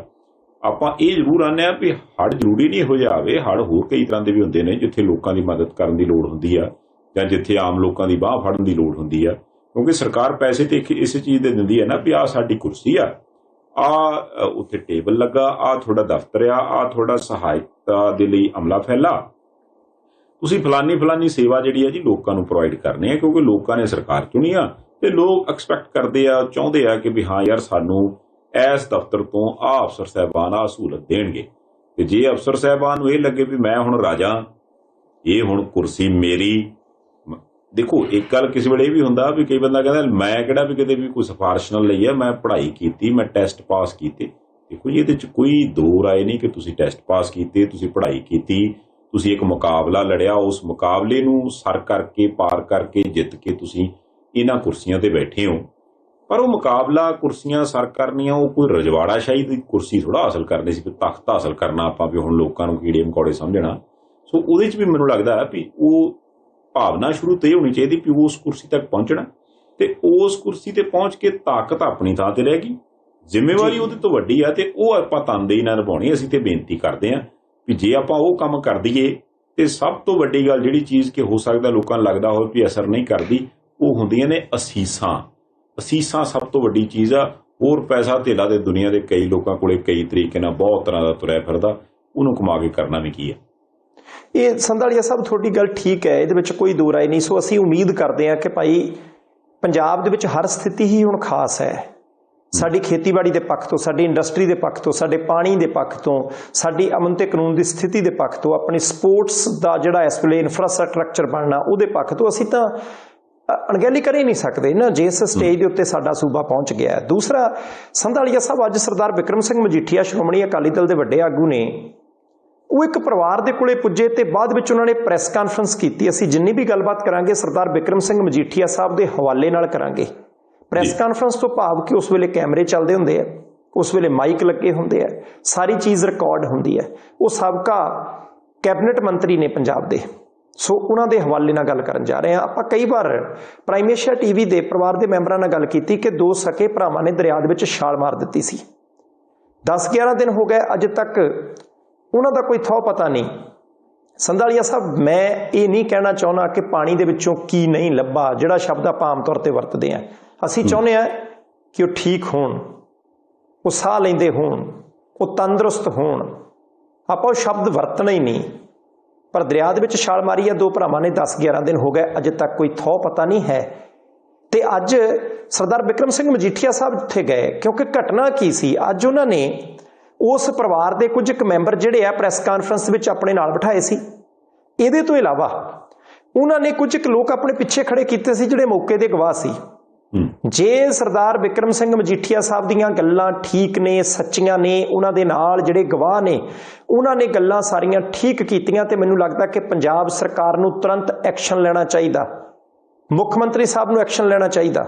ਡੀਜੀਪੀ ਸਾਹਿਬ ਨੂੰ ਇਸ ਗੱਲ ਦੇ ਉੱਤੇ ਥੋੜ੍ਹਾ ਜਿਹਾ ਧਿਆਨ ਕੇਂਦਰਿਤ ਕਰਨਾ ਚਾਹੀਦਾ। ਉਹਦਾ ਕਾਰਨ ਕੀ ਹੈ? ਹੁਣ ਹੋਇਆ ਕੀ ਸੀ? ਨੌਜਵਾਨਾਂ ਨੇ ਦਰਿਆ ਦੇ ਵਿੱਚ ਛਾਲ ਕਿਉਂ ਮਾਰੀ? ਹੁਣ ਕਿਹਾ ਜਾਂਦਾ ਕਿ ਭਾਈ ਭੈਣ ਉਹਨਾਂ ਦੀ ਦਾ ਮਸਲਾ ਸੀ, ਕੋਈ ਪਰਿਵਾਰਕ ਡਿਸਪਿਊਟ ਹੋਏਗਾ, ਪਰਿਵਾਰਾਂ ਦੇ ਵਿੱਚ ਬਹੁਤ ਸਾਰੇ ਕਲੇਸ਼ ਰਹਿੰਦੇ ਨੇ, ਤੇ ਥਾਣੇ ਇਸੇ ਕਰਕੇ ਬਣੇ ਆ ਕਿ ਜੇ ਕਿਸੇ ਦੇ ਨਾਲ ਧੱਕਾ ਹੁੰਦਾ ਤੇ ਉੱਥੇ ਜਾ ਕੇ ਕੋਈ ਬੰਦਾ ਜਿਹੜਾ ਉਹ ਸ਼ਿਕਾਇਤ ਕਰ ਸਕੇ। ਤੇ ਜਦੋਂ ਥਾਣੇ ਧੱਕਾ ਹੁੰਦਾ ਬੰਦਾ ਥਾਣੇ ਗਿਆ ਤੇ ਉੱਥੋਂ ਇਨਸਾਫ ਦੀ ਆਸ ਰੱਖਦਾ। ਹੁਣ ਜੋ ਕੁਝ ਉੱਥੇ ਮੌਜੂਦ ਲੋਕ ਜਿਨ੍ਹਾਂ ਨੇ ਕਿਹਾ ਸੀ ਕਿ ਅਸੀਂ ਗਵਾਹ ਆ, ਜੋ ਕਹਾਣੀ ਬਿਕਰਮ ਸਿੰਘ ਮਜੀਠੀਆ ਸਾਹਿਬ ਨੇ ਦੱਸੀ, ਉਹ ਕਹਿੰਦੇ ਜੀ SHO ਨਵਦੀਪ ਸਿੰਘ, ਹਾਲਾਂਕਿ ਹੁਣ ਉਹਦੀ ਬਦਲੀ ਕਰ ਦਿੱਤੀ, ਸ਼ਾਇਦ ਲਾਈਨ ਹਾਜ਼ਰ ਕੀਤਾ ਜਲੰਧਰ ਦੇ ਥਾਣੇ ਚੋਂ ਡਿਵੀਜ਼ਨ 1, ਉਹ ਕਹਿੰਦੇ ਜੀ ਨਵਦੀਪ ਸਿੰਘ SHO ਦੇ ਕਰਕੇ ਸੁਸਾਈਡ ਹੋਇਆ, ਕੋਸ਼ਿਸ਼ ਹੋਈ ਸੁਸਾਈਡ ਦੀ। ਕਾਰਨ ਕੀ ਰਿਹਾ? ਉਹ ਕਹਿੰਦੇ ਜੀ ਧੀ ਧਿਆਣੀ ਨੂੰ ਇਨਸਾਫ ਦਿਵਾਉਣ ਦੇ ਲਈ ਥਾਣੇ ਗਏ ਸੀ ਤੇ ਉੱਥੇ ਇਹਨਾਂ ਦੋ ਦੇ ਵਿੱਚੋਂ ਇੱਕ ਭਰਾ ਦੀ SHO ਹੋਰਾਂ ਦੇ ਕਹਿਣ ਤੇ ਕੁੱਟਮਾਰ ਕੀਤੀ ਗਈ, ਪੱਗ ਲਾਈ ਤੇ ਉਹਨਾਂ ਦੀ ਔਰਤਾਂ ਦੇ ਸਾਹਮਣੇ ਮਾਵਾਂ ਭੈਣਾਂ ਦੀਆਂ ਗੰਦੀਆਂ ਗਾਲਾਂ ਕੱਢੀਆਂ ਗਈਆਂ। ਸਾਰੀ ਰਾਤ ਥਾਣੇ ਰੱਖਿਆ ਗਿਆ, ਮੁੜ ਕੇ 751 ਦਾ ਪਰਚਾ ਵੀ ਉਹਨਾਂ ਦੇ ਉੱਤੇ ਕਰ ਦਿੱਤਾ। ਹੁਣ ਇਹ ਸਾਰੀ ਗੱਲਬਾਤ ਜੇ ਸੱਚੀ ਮੁੱਚੀ ਥਾਣੇ 'ਚ ਹੋਈ ਹੈ, ਮੈਂ ਫੇਰ ਕਹਿਣਾ ਕਿ ਅਸੀਂ ਜੋ ਕੁਝ ਵੀ ਗੱਲਬਾਤ ਕਰ ਰਹੇ ਹਾਂ ਸਰਦਾਰ ਬਿਕਰਮ ਸਿੰਘ ਮਜੀਠੀਆ ਹੋਰਾਂ ਦੇ ਹਵਾਲੇ ਨਾਲ ਕਰ ਰਹੇ ਹਾਂ। ਪਰਿਵਾਰਕ ਮੈਂਬਰ ਲਾਗੇ ਬੈਠੇ ਸੀ ਉਹਨਾਂ ਦੇ ਨਾਲ। ਹੁਣ ਤੁਸੀਂ ਦੇਖੋ ਕਿ ਜੇ ਇਸ ਬਜ਼ੁਰਗ ਦੇ ਦੋ ਨੌਜਵਾਨ ਪੁੱਤ 11 ਦਿਨਾਂ ਤੋਂ ਘਰ ਨਾ ਆਏ ਹੋਣ ਤੇ CCTV ਕੈਮਰੇ ਦੀ ਫੁਟੇਜ ਕਹਿੰਦੀ ਆ ਕਿ ਉਹਨਾਂ ਨੇ ਦਰਿਆ 'ਚ ਛਾਲ ਮਾਰੀ ਹੈ, ਉਹ ਬੰਦਾ ਝੂਠ ਨਹੀਂ ਬੋਲ ਸਕਦਾ। ਹੁਣ ਹੋਇਆ ਕੀ ਹੈ, ਬਿਕਰਮ ਸਿੰਘ ਮਜੀਠੀਆ ਸਾਹਿਬ SHO ਨਵਦੀਪ ਸਿੰਘ ਹੋਰਾਂ ਦਾ ਰਿਕਾਰਡ ਕੱਢ ਕੇ ਲਿਆਏ। ਉਹ ਕਹਿੰਦੇ ਜਦੋਂ ਕੋਵਿਡ ਸੀ, ਜਦੋਂ ਸਾਰੇ ਲੋਕ ਇੱਕ ਦੂਸਰੇ ਦੇ ਸਾਹ 'ਚ ਸਾਹ ਲੈਂਦੇ ਸੀ ਕਿ ਭਾਈ ਕਿਸੇ ਤਰੀਕੇ ਜੀਵਨ ਬਚ ਜਾਏ, ਉਹ ਕਹਿੰਦੇ ਪੰਜਾਬ ਦੇ ਲੋਕੋ ਤੁਹਾਨੂੰ ਚੇਤਾ ਹੈ ਇੱਕ ਪੁਲਿਸ ਅਫਸਰ ਨੇ ਰੇਹੜੀ ਵਾਲੇ ਦੇ ਰੇਹੜੀ ਲੱਤ ਮਾਰ ਕੇ ਜਿਹੜੀ ਹੈ ਉਹ ਸਾਰੀ ਸਬਜ਼ੀ ਸੁਬਜੀ ਡੇਗ ਦਿੱਤੀ ਸੀ। ਉਹ ਕਹਿੰਦੇ ਇਹੀ SHO ਨਵਦੀਪ ਸਿੰਘ ਸੀ ਤੇ ਉਹਨੂੰ ਬਾਅਦ ਵਿੱਚ ਸਸਪੈਂਡ ਕੀਤਾ ਗਿਆ ਸੀ ਕਿ ਭਾਈ ਤੇਰਾ ਵਿਹਾਰ ਠੀਕ ਨਹੀਂ ਸੀ। ਫਿਰ ਉਹ ਕਹਿੰਦੇ ਜੀ ਹੁਸ਼ਿਆਰਪੁਰ ਤੈਨਾਤੀ ਸੀ SHO ਨਵਦੀਪ ਸਿੰਘ ਹੋਰਾਂ ਦੀ, ਤੇ ਉਦੋਂ ਕਹਿੰਦੇ ਜੀ ਬਹੁਤ ਵੱਡੇ ਇੱਕ ਆਫੀਸਰ ਸਾਹਿਬ ਉਹ ਇਹਨਾਂ ਦੇ ਥਾਣੇ 'ਚ ਗਏ ਤੇ ਉੱਥੇ ਜਾ ਕੇ ਉਹਨਾਂ ਨੇ ਟੈਲੀਫੋਨ ਕੀਤਾ ਹੋਊਗਾ ਕਿ SHO ਸਾਹਿਬ ਕਿੱਥੇ ਹੋ, ਜਾਂ ਤੁਸੀਂ ਜਿਹੜੇ ਵੀ ਅਹੁਦੇ ਤੇ ਤੈਨਾਤ ਸੀ ਕਿੱਥੇ ਹੋ ਨਵਦੀਪ ਸਿੰਘ ਜੀ? ਕਹਿੰਦੇ ਜੀ ਮੈਂ ਤਾਂ ਥਾਣੇ 'ਚ। ਕਹਿੰਦੇ ਜਦ ਕਿ ਉਹ ਥਾਣੇ ਦੇ ਵਿੱਚੋਂ ਗੈਰ ਹਾਜ਼ਰ ਸੀ, ਫਿਰ ਸਸਪੈਂਡ ਕੀਤੇ। ਤੇ ਜਿਹੜੀ ਪਹਿਲੀ ਸਸਪੈਂਸ਼ਨ ਫਗਵਾੜੇ ਵਾਲੇ ਮਸਲੇ ਦੇ ਵਿੱਚ ਹੋਈ ਸੀ ਜ਼ਿਲ੍ਹਾ ਕਪੂਰਥਲਾ, ਉਹਦੇ ਵਿੱਚ ਤਾਂ ਬਿਕਰਮ ਸਿੰਘ ਮਜੀਠੀਆ ਹੋਰਾਂ ਨੇ ਬਕਾਇਦਾ ਉਹ ਸਸਪੈਂਸ਼ਨ ਵਾਲਾ ਲੈਟਰ ਪੜ੍ਹ ਕੇ ਸੁਣਾਇਆ ਕਿ ਉਹਦੇ ਵਿੱਚ ਕਿਹੋ ਜਿਹਾ ਸਖਤ ਸ਼ਬਦ ਅਫਸਰ ਸਾਹਿਬ ਨੇ ਲਿਖੇ ਸੀ ਇਹਨਾਂ ਦੇ ਬਾਬਤ। ਫਿਰ ਸੰਧਾਲੀਆ ਸਾਹਿਬ ਜੇ ਥਾਣੇ ਦੇ ਵਿੱਚ ਕੋਈ ਬੰਦਾ ਜਾਂਦਾ ਹੈ, ਦੋਸ਼ ਕੀ ਲਾਇਆ ਬਿਕਰਮ ਸਿੰਘ ਮਜੀਠੀਆ ਹੋਰਾਂ ਨੇ? ਕਹਿੰਦੇ ਜੀ ਜਿਹੜੀ ਕੁੜੀ ਸ਼ਿਕਾਇਤ ਲੈ ਕੇ ਗਈ ਸੀ ਕਿ ਮੈਂ ਪੀੜਤ ਹਾਂ, ਉਹਦੇ ਮੋਬਾਈਲ ਦੇ ਵਿੱਚੋਂ ਕਹਿੰਦੇ ਜਿਨ੍ਹਾਂ ਨੇ ਸਬੂਤ ਡਿਲੀਟ ਕਰਨ ਦੀ ਕੋਸ਼ਿਸ਼ ਕੀਤੀ। ਫਿਰ ਮਜੀਠੀਆ ਸਾਹਿਬ ਕਹਿੰਦੇ ਕਿ ਹੁਣ ਤਾਂ ਹਦਾਇਤਾਂ ਨੇ ਅਦਾਲਤ ਦੀਆਂ ਕਿ ਥਾਣੇ ਦਾ ਇੱਕ ਇੰਚ ਥਾਂ ਜਿਹੜਾ ਹੈ ਉਹ CCTV ਕੈਮਰੇ ਦੀ ਨਜ਼ਰ ਦੇ ਵਿੱਚ ਚਾਹੀਦਾ। ਉਹ ਕਹਿੰਦੇ ਜੇ SHO ਸਾਹਿਬ ਸੱਚੇ ਨੇ ਤਾਂ ਭਾਈ CCTV ਕੈਮਰੇ ਦੀ ਫੁਟੇਜ ਸਾਰੀ ਰਿਲੀਜ਼ ਕਰ ਦਿਓ। ਜਾਣੀ ਉਹਦੇ ਤੋਂ ਬਾਅਦ ਇਹਨਾਂ ਨੇ ਇੱਕ ਗਵਾਹ ਪੇਸ਼ ਕੀਤਾ। ਉਹ ਕਹਿੰਦੇ ਜੀ ਜਦੋਂ ਉਹ ਮੁੰਡੇ ਨੂੰ ਥਾਣੇ ਬੰਦ ਕਰ ਦਿੱਤਾ ਗਿਆ ਸੀ, ਉਹ ਪਾਣੀ ਲੈ ਕੇ ਗਿਆ ਕਿ ਪਾਣੀ ਪਿਆ ਦਈਏ ਕਈ ਘੰਟਿਆਂ ਬਾਅਦ, ਤੇ ਕਹਿੰਦੇ ਗੰਦੀਆਂ ਗਾਲਾਂ ਉੱਥੇ 2-3 ਕਰਮਚਾਰੀ ਹੋਰ ਵੀ ਸੀ ਕਿ ਪਾਣੀ ਤੁਹਾਨੂੰ ਅਸੀਂ ਪਿਆਵਾਂਗੇ, ਤੁਸੀਂ ਭੱਜੋ। ਹੁਣ ਸੱਚੇ ਮੁੱਚੀ ਜੇ, ਕਿਉਂਕਿ ਕਈ ਚੀਜ਼ਾਂ ਸਾਹਮਣੇ ਆਈਆਂ, ਜੇ ਸੱਚੀ ਮੁੱਚੀ ਇੱਕ ਔਰਤ ਉੱਥੇ ਇਨਸਾਫ ਦੇ ਲਈ ਗਈ ਸੀ ਤਾਂ ਉਹਦੇ ਕੈਮਰੇ ਦੇ ਵਿੱਚੋਂ, ਉਹਦੇ ਮੋਬਾਈਲ ਦੇ ਵਿੱਚੋਂ ਐਵੀਡੈਂਸ ਡਿਲੀਟ ਕਰਨ ਦੀ ਕੋਸ਼ਿਸ਼ ਕੀਤੀ ਗਈ ਹੈ। ਤੇ ਦੂਸਰਾ, ਜੇ ਸੱਚੀ ਮੁੱਚੀ ਉੱਥੇ ਜਾ ਕੇ ਇਨਸਾਫ ਲੈਣ ਦੇ ਲਈ ਜਿਹੜੇ ਭਰਾ ਗਏ ਸੀ ਉਹਨਾਂ ਨੂੰ ਗਾਲਾਂ ਕੱਢੀਆਂ, ਉਹਦੀ ਪੱਗ ਲਾਈ ਗਈ, ਉਹਦੀ ਕੁੱਟਮਾਰ ਕੀਤੀ ਗਈ, ਜੇ ਸੱਚੀ ਮੁੱਚੀ ਜਿਹੜੇ ਹੋਰ ਕਰਮਚਾਰੀ ਉੱਥੇ ਪਹੁੰਚੇ ਸੀ ਜੇ ਉਹਨਾਂ ਨੇ ਵੀ ਕਿਤੇ ਗੰਦੀਆਂ ਗਾਲਾਂ ਦੀ ਵਰਤੋਂ ਕੀਤੀ ਹੈ ਤੇ ਉਹਦੇ ਕਰਕੇ ਮੁੰਡੇ ਫਿਰ ਸੁਸਾਈਡ ਕਰਨ ਦੇ ਲਈ ਮਜਬੂਰ ਹੋਏ ਹੈ, ਤਾਂ ਫਿਰ ਸੰਧਾਲੀਆ ਸਾਹਿਬ ਬਣਦਾ ਤਾਂ ਹੈ ਨਾ। ਬਿਕਰਮ ਸਿੰਘ ਮਜੀਠੀਆ ਸਾਹਿਬ ਕਹਿੰਦੇ ਅਸੀਂ ਅਦਾਲਤ ਜਾਵਾਂਗੇ, ਹਾਈ ਕੋਰਟ ਜਾਵਾਂਗੇ। ਉਹਨਾਂ ਨੇ ਵੈਸੇ ਆਸ ਕੀਤੀ, ਉਹ ਕਹਿੰਦੇ ਜੀ ਜਿੰਨੇ ਵੀ ਅਫਸਰ ਨੇ ਨਾ, ਬੜੇ ਚੰਗੇ ਅਫਸਰ ਨੇ, ਅਸੀਂ ਉਹਨਾਂ ਨੂੰ ਬੇਨਤੀ ਕਰਦੇ ਹਾਂ ਕਿ ਅਸੀਂ ਤੁਹਾਡੇ ਤੇ ਮਾਣ ਬੜਾ ਕਰਦੇ ਹਾਂ, ਕਾਰਵਾਈ ਕਰੋ। ਹੁਣ ਦੇਖਦੇ ਹਾਂ ਕਹਾਣੀ ਕਿੱਧਰਲੇ ਪਾਸੇ ਜਾਂਦੀ ਹੈ। ਦੇਖੋ, ਜਿਹੜੀ ਜੇ ਆਪਾਂ ਸਿਰਫ ਇਸ ਘਟਨਾ ਦੀ ਗੱਲ ਕਰੀਏ ਨਾ WhatsApp ਤੇ, ਮੇਰਾ ਖਿਆਲ ਜਿੰਨੀ ਇਸ ਸਾਰੇ ਕੁਝ ਦੀ ਨਿੰਦਾ ਕੀਤੀ ਜਾਵੇ ਉਨੀ ਘੱਟ ਆ। ਦੂਜੀ ਗੱਲ ਇਹ ਕਿ ਤੁਸੀਂ ਇਹ ਦੇਖੋ ਕਿ ਜੇ ਆਪਾਂ ਪੁਲਿਸ ਡਿਪਾਰਟਮੈਂਟ ਦੀ ਗੱਲ ਕਰੀਏ, ਬਹੁਤ ਸਾਰੇ ਮੁਲਾਜ਼ਮ, ਬਹੁਤ ਸਾਰੇ ਅਫਸਰ ਸਾਹਿਬਾਨ ਬੜੀ ਤਨਦੇਹੀ ਨਾਲ ਡਿਊਟੀ ਨਿਭਾਉਂਦੇ ਆ। ਉਹਨਾਂ ਨੂੰ ਪਤਾ ਹੁੰਦਾ ਵੀ ਕਦੋਂ ਕਿੱਥੇ ਊਚ ਨੀਚ ਆ, ਕਦੋਂ ਆਪਾਂ ਕਿਸ ਤਰ੍ਹਾਂ ਦਾ ਬਿਹੇਵ ਕਰਨਾ ਤੇ ਸਾਡੀ ਡਿਊਟੀ ਕੀ ਆ। ਮੁੱਖ ਦੀ ਗੱਲ ਇਹ, ਪਰ ਪਤਾ ਨਹੀਂ ਕਿਉਂ ਕਈ ਬੰਦਿਆਂ ਦੇ ਨਾ ਮਤਲਬ ਇਹ ਸਾਰਾ ਕੁਝ, ਉਹ ਭਾਵੇਂ ਉਹਦਾ ਛੋਟਾ ਹੋਵੇ ਭਾਵੇਂ ਬਹੁਤ ਵੱਡਾ ਹੋਵੇ, ਉਹ ਸਿਰ ਨੂੰ ਚੜ ਜਾਂਦਾ ਤੇ ਫਿਰ ਉਹਨਾਂ ਨੂੰ ਐਂ ਲੱਗਦਾ ਵੀ ਸਾਹਮਣੇ ਵਾਲੇ ਤਾਂ ਬੰਦਾ ਨਹੀਂ ਹੈਗਾ ਤਾਂ ਕੀੜੇ ਮਕੌੜੇ ਤੁਰੇ ਫਿਰਦੇ। ਉਹ ਜਿਹੜੀ ਆਦਤ ਹੈ ਨਾ, ਉਹਦੀ ਕੋਈ ਦਵਾਈ ਹੋਣੀ ਚਾਹੀਦੀ ਆ। ਆਈ ਡੋਂਟ ਨੋ ਇਹਦੀ ਕੋਈ ਦਵਾਈ ਹੈਗੀ ਆ। ਤੇ ਉਹਦੇ ਲਈ ਮੈਨੂੰ ਲੱਗਦਾ ਕਿ ਜ਼ਿੰਮੇਵਾਰ ਜਿਹੜਾ ਤੰਤਰ ਆ ਨਾ, ਉਹ ਨਿਰਾ ਪੂਰਾ ਪੁਲਿਸ ਡਿਪਾਰਟਮੈਂਟ ਨਹੀਂ ਹੈਗਾ। ਪੁਲਿਸ ਡਿਪਾਰਟਮੈਂਟ ਨਾਲ ਜੁੜਿਆ ਰਾਜਸੀ ਜਿਹੜਾ ਤੰਤਰ ਆ ਉਹ ਵੀ ਹੈਗਾ। ਕੋਈ ਮੰਨੇ ਚਾਹੇ ਨਾ ਮੰਨੇ, ਜੇ ਕੋ ਆਪਾਂ ਇਹ ਆਖੀਏ ਵੀ ਪੁਲਿਸ ਡਿਪਾਰਟਮੈਂਟ ਆਪਣੇ ਤੌਰ ਤੇ ਹੁਣ ਇਹ ਸਾਰਾ ਕੁਝ ਅੱਜ ਹੀ ਕਰਨ ਲੱਗਿਆ, ਇਹ ਵੀ ਹੈ ਨਹੀਂ। ਤੇ ਜੇ ਆਪਾਂ ਇਹ ਕਹਿ ਦਈਏ ਵੀ ਪਹਿਲਾਂ ਸਾਰਾ ਕੁਝ ਬਹੁਤ ਵਧੀਆ ਸੀ, ਇਹੋ ਜਿਹੀ ਵੀ ਗੱਲ ਕੋਈ ਨਹੀਂ। ਤੇ ਜਿਹੜੇ ਹੁਣ ਸਿਆਸਤਦਾਨ ਇਸ ਵਕਤ ਵਿਚਰ ਰਹੇ ਨੇ, ਉਹਨਾਂ ਸਿਆਸਤਦਾਨ ਤੋਂ ਪਹਿਲਾਂ ਵੀ, ਚਾਹੇ ਉਹ ਸਿਆਸਤ 'ਚ ਜੇ ਨਹੀਂ ਵੀ ਆਈ ਸੀ, ਉਹਨਾਂ ਤੋਂ ਪਹਿਲਾਂ ਵੀ ਜੇ ਆਪਾਂ ਦੇਖ ਲਈਏ ਤੇ ਉਦੋਂ ਵੀ ਇਹ ਸਾਰਾ ਕੁਝ ਹੁੰਦਾ ਸੀ। ਇਹਦਾ ਮਤਲਬ ਕਿ ਜਿੱਦਾਂ ਇੱਕ ਦਹਾਕੇ ਤੋਂ ਬਾਅਦ ਅਗਲਾ ਦਹਾਕਾ, ਫਿਰ ਉਦੋਂ ਅਗਲਾ ਦਹਾਕਾ, ਉਦੋਂ ਅਗਲਾ ਦਹਾਕਾ, ਉਹ ਜਿਵੇਂ ਦਾ ਇਮੇਜ ਕਹਿ ਲਓ ਕਿ ਵੀ ਪੁਲਿਸ ਦੀ ਬਣਦੀ ਸੀ, ਉਹ ਐਜ਼ ਇਟ ਇਜ਼ ਚੱਲਦੀ ਰਹੀ। ਕੁਝ ਲੋਕ ਇਹਨੂੰ ਵਾਰ-ਵਾਰ ਜ਼ਿਕਰ ਵੀ ਕਰਦੇ ਹੁੰਦੇ ਆ ਕਿ ਯਾਰ ਇਹ ਜਿਹੜਾ ਪੁਲਿਸੀਆ ਤੰਤਰ ਹੈ, ਜਿਸ ਤਰ੍ਹਾਂ ਦੀ ਆਪਣੇ ਇਹਨਾਂ ਦੇਸ਼ਾਂ 'ਚ ਪੁਲਿਸ ਪਾਈ ਜਾਂਦੀ, ਮੈਂ ਵੈਸਟਰਨ ਕੰਟਰੀਜ਼ ਦੀ ਗੱਲ ਨਹੀਂ ਕਰਦਾ, ਉਹ ਕਹਿੰਦੇ ਯਾਰ ਗੋਰੇ, ਕਿਉਂਕਿ ਉਹਨਾਂ ਨੇ ਉਹ ਗੁਲਾਮ ਬਣਾਏ ਸੀ ਉਹਨਾਂ ਨੇ ਲੋਕ, ਤੇ ਗੁਲਾਮਾਂ ਨੂੰ ਕਾਬੂ ਕਰਨ ਦੇ ਲਈ ਉਹਨਾਂ ਨੇ ਇਸ ਤਰ੍ਹਾਂ ਦੀ ਪੁਲਿਸ ਤੇ ਉਹਨਾਂ ਨੂੰ ਇਹ ਸਾਰਾ ਕੁਝ ਪਾਵਰਾਂ ਦਿੱਤੀਆਂ ਸੀ, ਤੇ ਉਸੇ ਤੰਤਰ ਨੂੰ ਗਾਂ ਐਜ਼ ਇਟ ਇਜ਼ ਜਿਹੜਾ ਹੈ ਉਹ ਚੱਕ ਕੇ ਆਪਣੇ ਰਾਜਨੇਤਾਵਾਂ ਨੇ ਲੈ ਲਿਆ। ਤੇ ਜਦੋਂ ਰਾਜਨੇਤਾਵਾਂ ਨੂੰ ਲੱਗਿਆ ਵੀ ਯਾਰ ਆਹ ਤੇ ਰਾਜ ਕਰਨ ਦਾ ਤਰੀਕਾ ਹੈ ਬੜਾ ਵਧੀਆ, ਵੀ ਜਦੋਂ ਛੱਤਰ ਫੇਰਨ ਵਾਲੇ ਬੰਦੇ ਤੁਸੀਂ ਰੱਖ ਲਓ, ਪੈਸੇ ਤੁਸੀਂ ਉਹਨਾਂ ਨੂੰ ਦੇਣੇ, ਤੇ ਜਿਹਨੂੰ ਮਰਜ਼ੀ ਛੱਤਰ ਫਰਾ ਲਓ, ਜਿਹਨੂੰ ਮਰਜ਼ੀ ਛੱਤਰਾਂ ਤੋਂ ਬਚਾ ਲਓ, ਤੇ ਇਹਦੇ ਨਾਲ ਦੀ ਗੱਲ ਹੀ ਕੋਈ ਨਹੀਂ।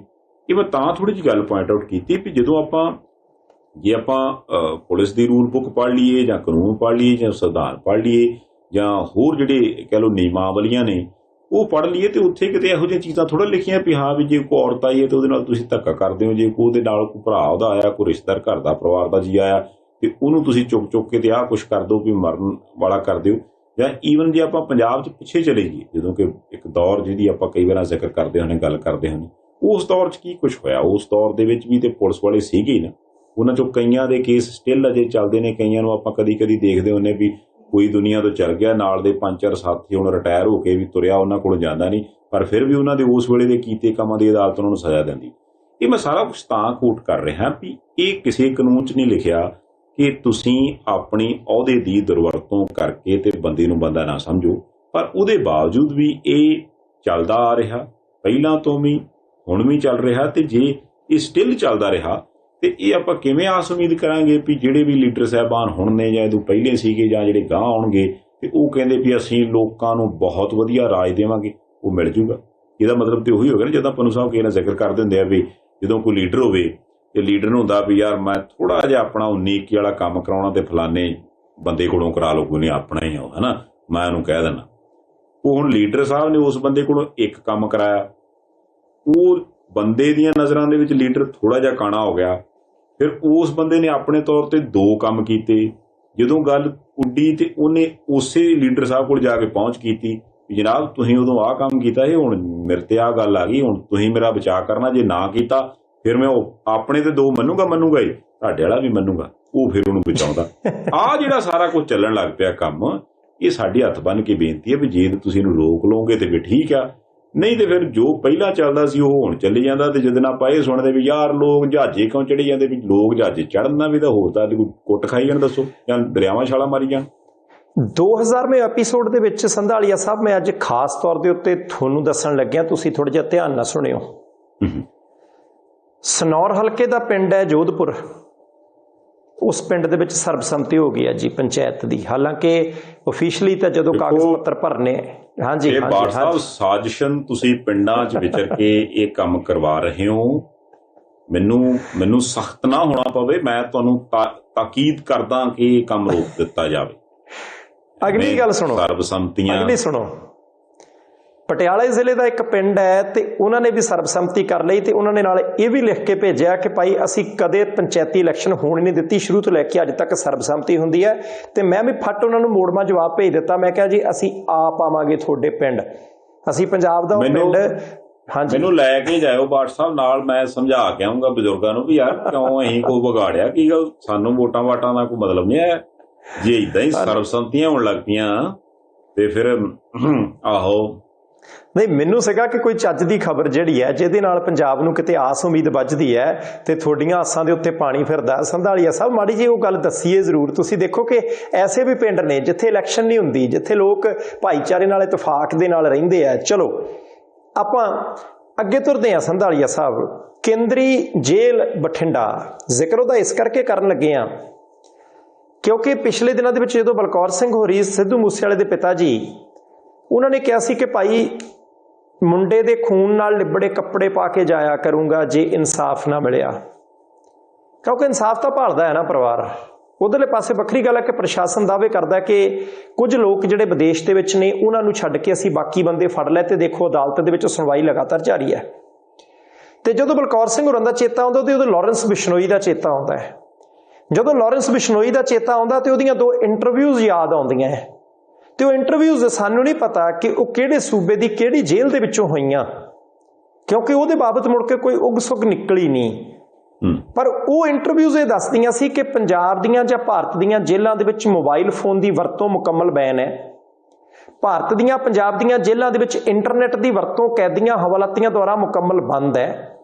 ਜੀ ਭਾਰਤ ਦੀਆਂ ਜੇਲ੍ਹਾਂ ਦੇ ਵਿੱਚ ਭਾਵੇਂ ਉਹ ਕੋਈ ਵੀ ਜੇਲ੍ਹ ਹੋਵੇ, ਉੱਥੇ ਸਧਾਰਨ ਮੋਬਾਈਲ ਫੋਨ ਦੀ ਵਰਤੋਂ ਵੀ ਨਹੀਂ ਕੀਤੀ ਜਾ ਸਕਦੀ। ਇੰਟਰਨੈਟ ਤਾਂ ਬਹੁਤ ਦੂਰ ਦੀ ਗੱਲ ਹੈ, ਪਰ ਇਹਦੇ ਬਾਵਜੂਦ ਵੀ ਜਿਹੜੀ ਚੀਜ਼ ਦੀ ਪਾਬੰਦੀ ਹੈ ਕਿ ਮੋਬਾਈਲ ਫੋਨ ਅੰਦਰ ਨਹੀਂ ਜਾ ਸਕਦਾ, ਸਿਮ ਕਾਰਡ ਅੰਦਰ ਨਹੀਂ ਜਾ ਸਕਦਾ, ਚਾਰਜਰ ਅੰਦਰ ਨਹੀਂ ਜਾ ਸਕਦਾ, ਇਹਦੇ ਬਾਵਜੂਦ ਵੀ ਜੇ ਪੰਜਾਬ ਦੀਆਂ ਜੇਲ੍ਹਾਂ ਦੇ ਵਿੱਚੋਂ ਸਰਕਾਰ ਭਾਵੇਂ ਕੋਈ ਵੀ ਹੋਵੇ, ਕਦੇ ਕਿਸੇ ਦੇ ਜਨਮ ਦਿਨ ਮਨਾਉਣ ਦੀਆਂ ਵੀਡੀਓਜ਼ ਬਣ ਕੇ ਸਾਹਮਣੇ ਆ ਜਾਂਦੀਆਂ, ਕਦੇ ਛਾਪਾ ਵੱਜਦਾ ਜੇਲ੍ਹ ਦੇ ਵਿੱਚ ਤੇ ਪਤਾ ਲੱਗਦਾ ਜੀ 8 ਮੋਬਾਈਲ ਬਰਾਮਦ, 14 ਮੋਬਾਈਲ ਬਰਾਮਦ, 3 ਸਿਮ ਕਾਰਡ ਤੇ 7 ਚਾਰਜਰ ਬਰਾਮਦ, ਤੇ ਕਦੇ ਇਹ ਚਰਚਾ ਚੱਲਦੀ ਹੈ ਕਿ ਜੇਲ੍ਹਾਂ ਦੇ ਵਿੱਚ ਬੈਠ ਕੇ ਫਰੌਤੀਆਂ ਮੰਗੀਆਂ ਜਾਂਦੀਆਂ, ਟੈਲੀਫੋਨ ਕੀਤਾ ਜਾਂਦਾ, ਵੀਡੀਓ ਕਾਲ ਕੀਤੀ ਜਾਂਦੀ ਹੈ।